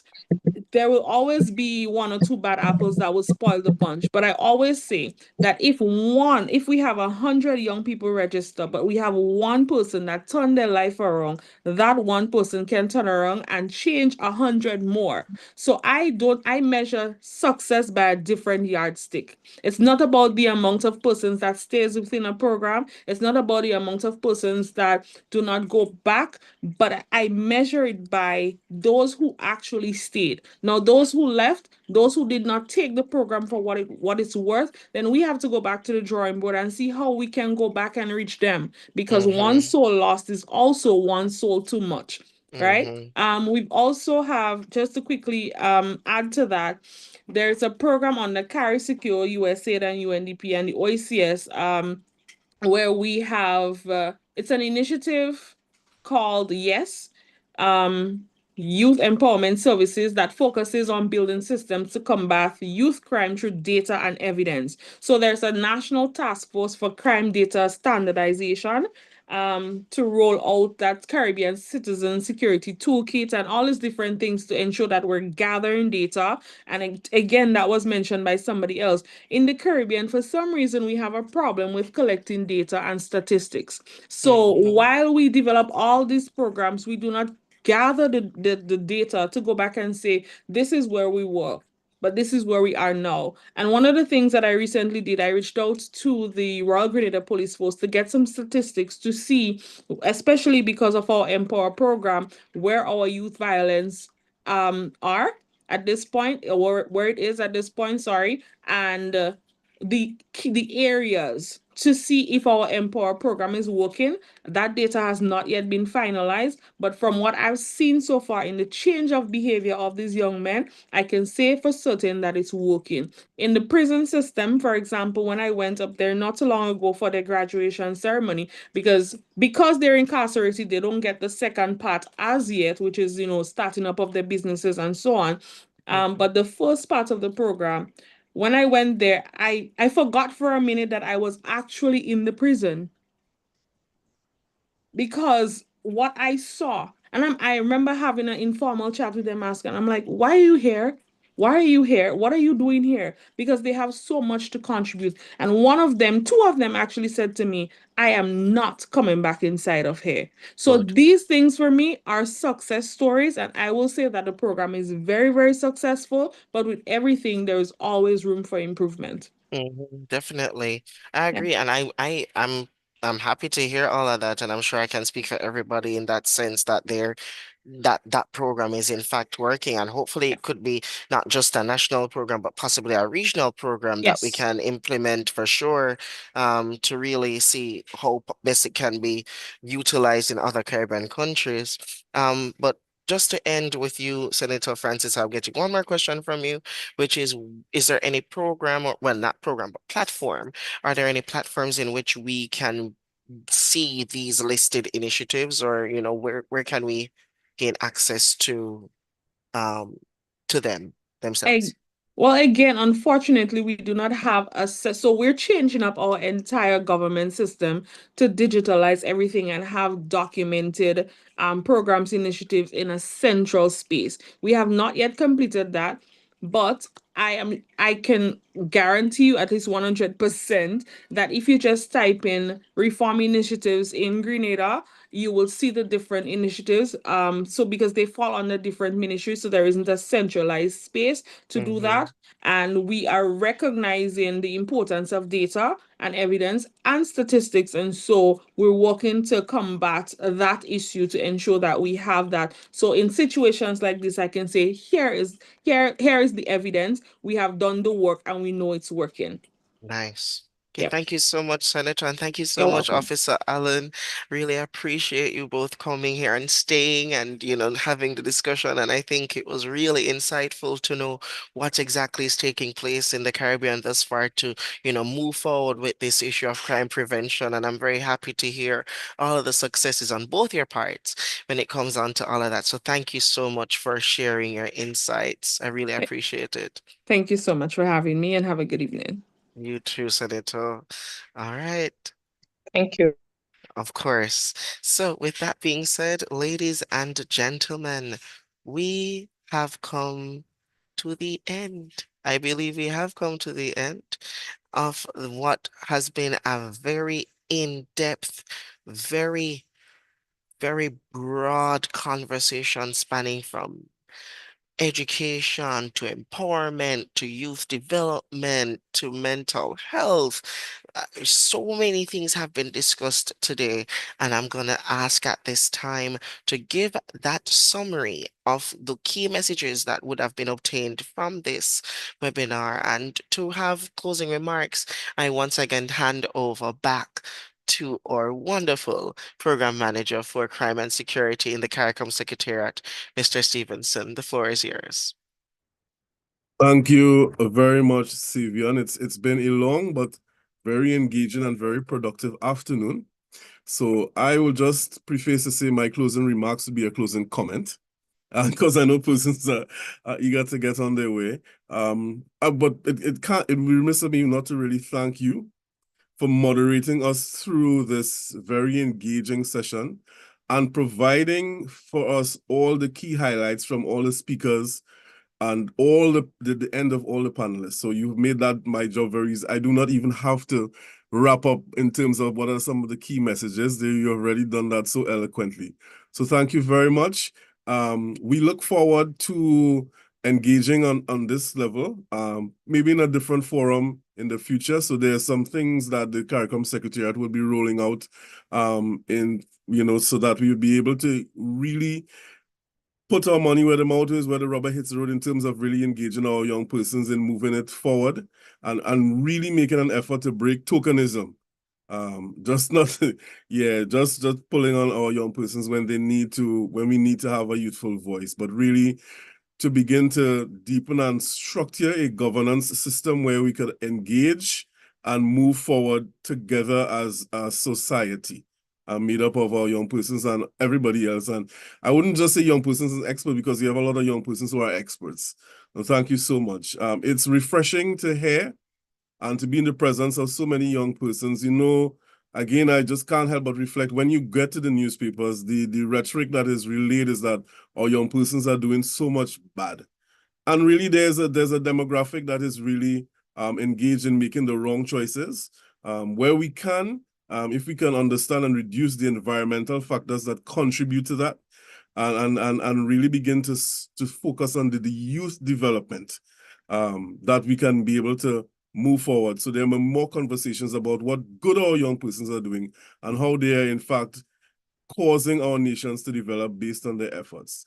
I want to this time also thank the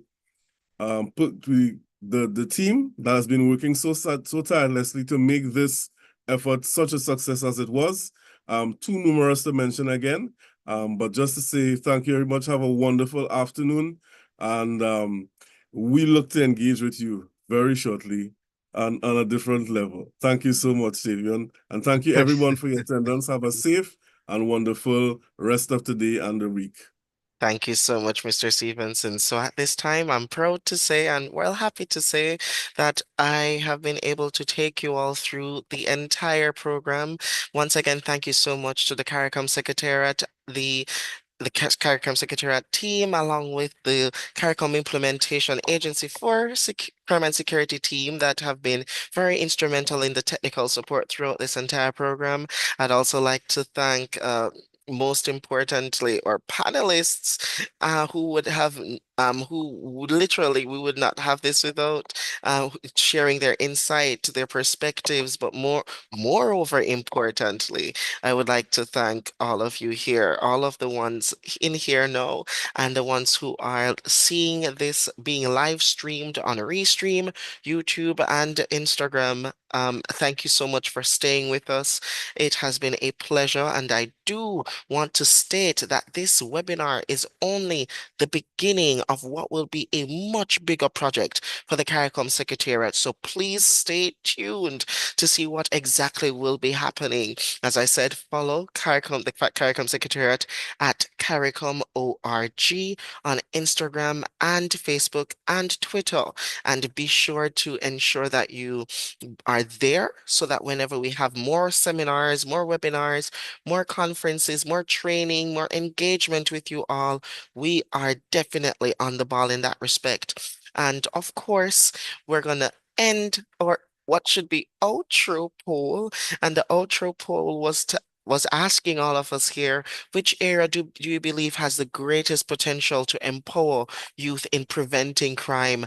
And out of all of them, it seems as if education reigns supreme. And I couldn't agree anymore, because once we have a more educated set of young people, we have a more empowered set of young people. And with a more empowered set of young people, we'll be able to ensure a more productive society. So there's no telling what can be done when we find a way to create programs that can educate our young people and turn these more intellectual webinars into pockets of programs and training sessions that we can have to sensitize our young people in this way so as to really get to the root of preventing crime. My name is Savion Casey McFadden, and it has been my pleasure being your host for today's proceedings. Do have a wonderful rest of the day. And as I said, stay tuned for everything else that is coming up with the CARICOM Secretariat. All right, everybody, that's it for me. Take care, walk good, as we say in Jamaica, and have a wonderful rest of the day once again. Bye-bye.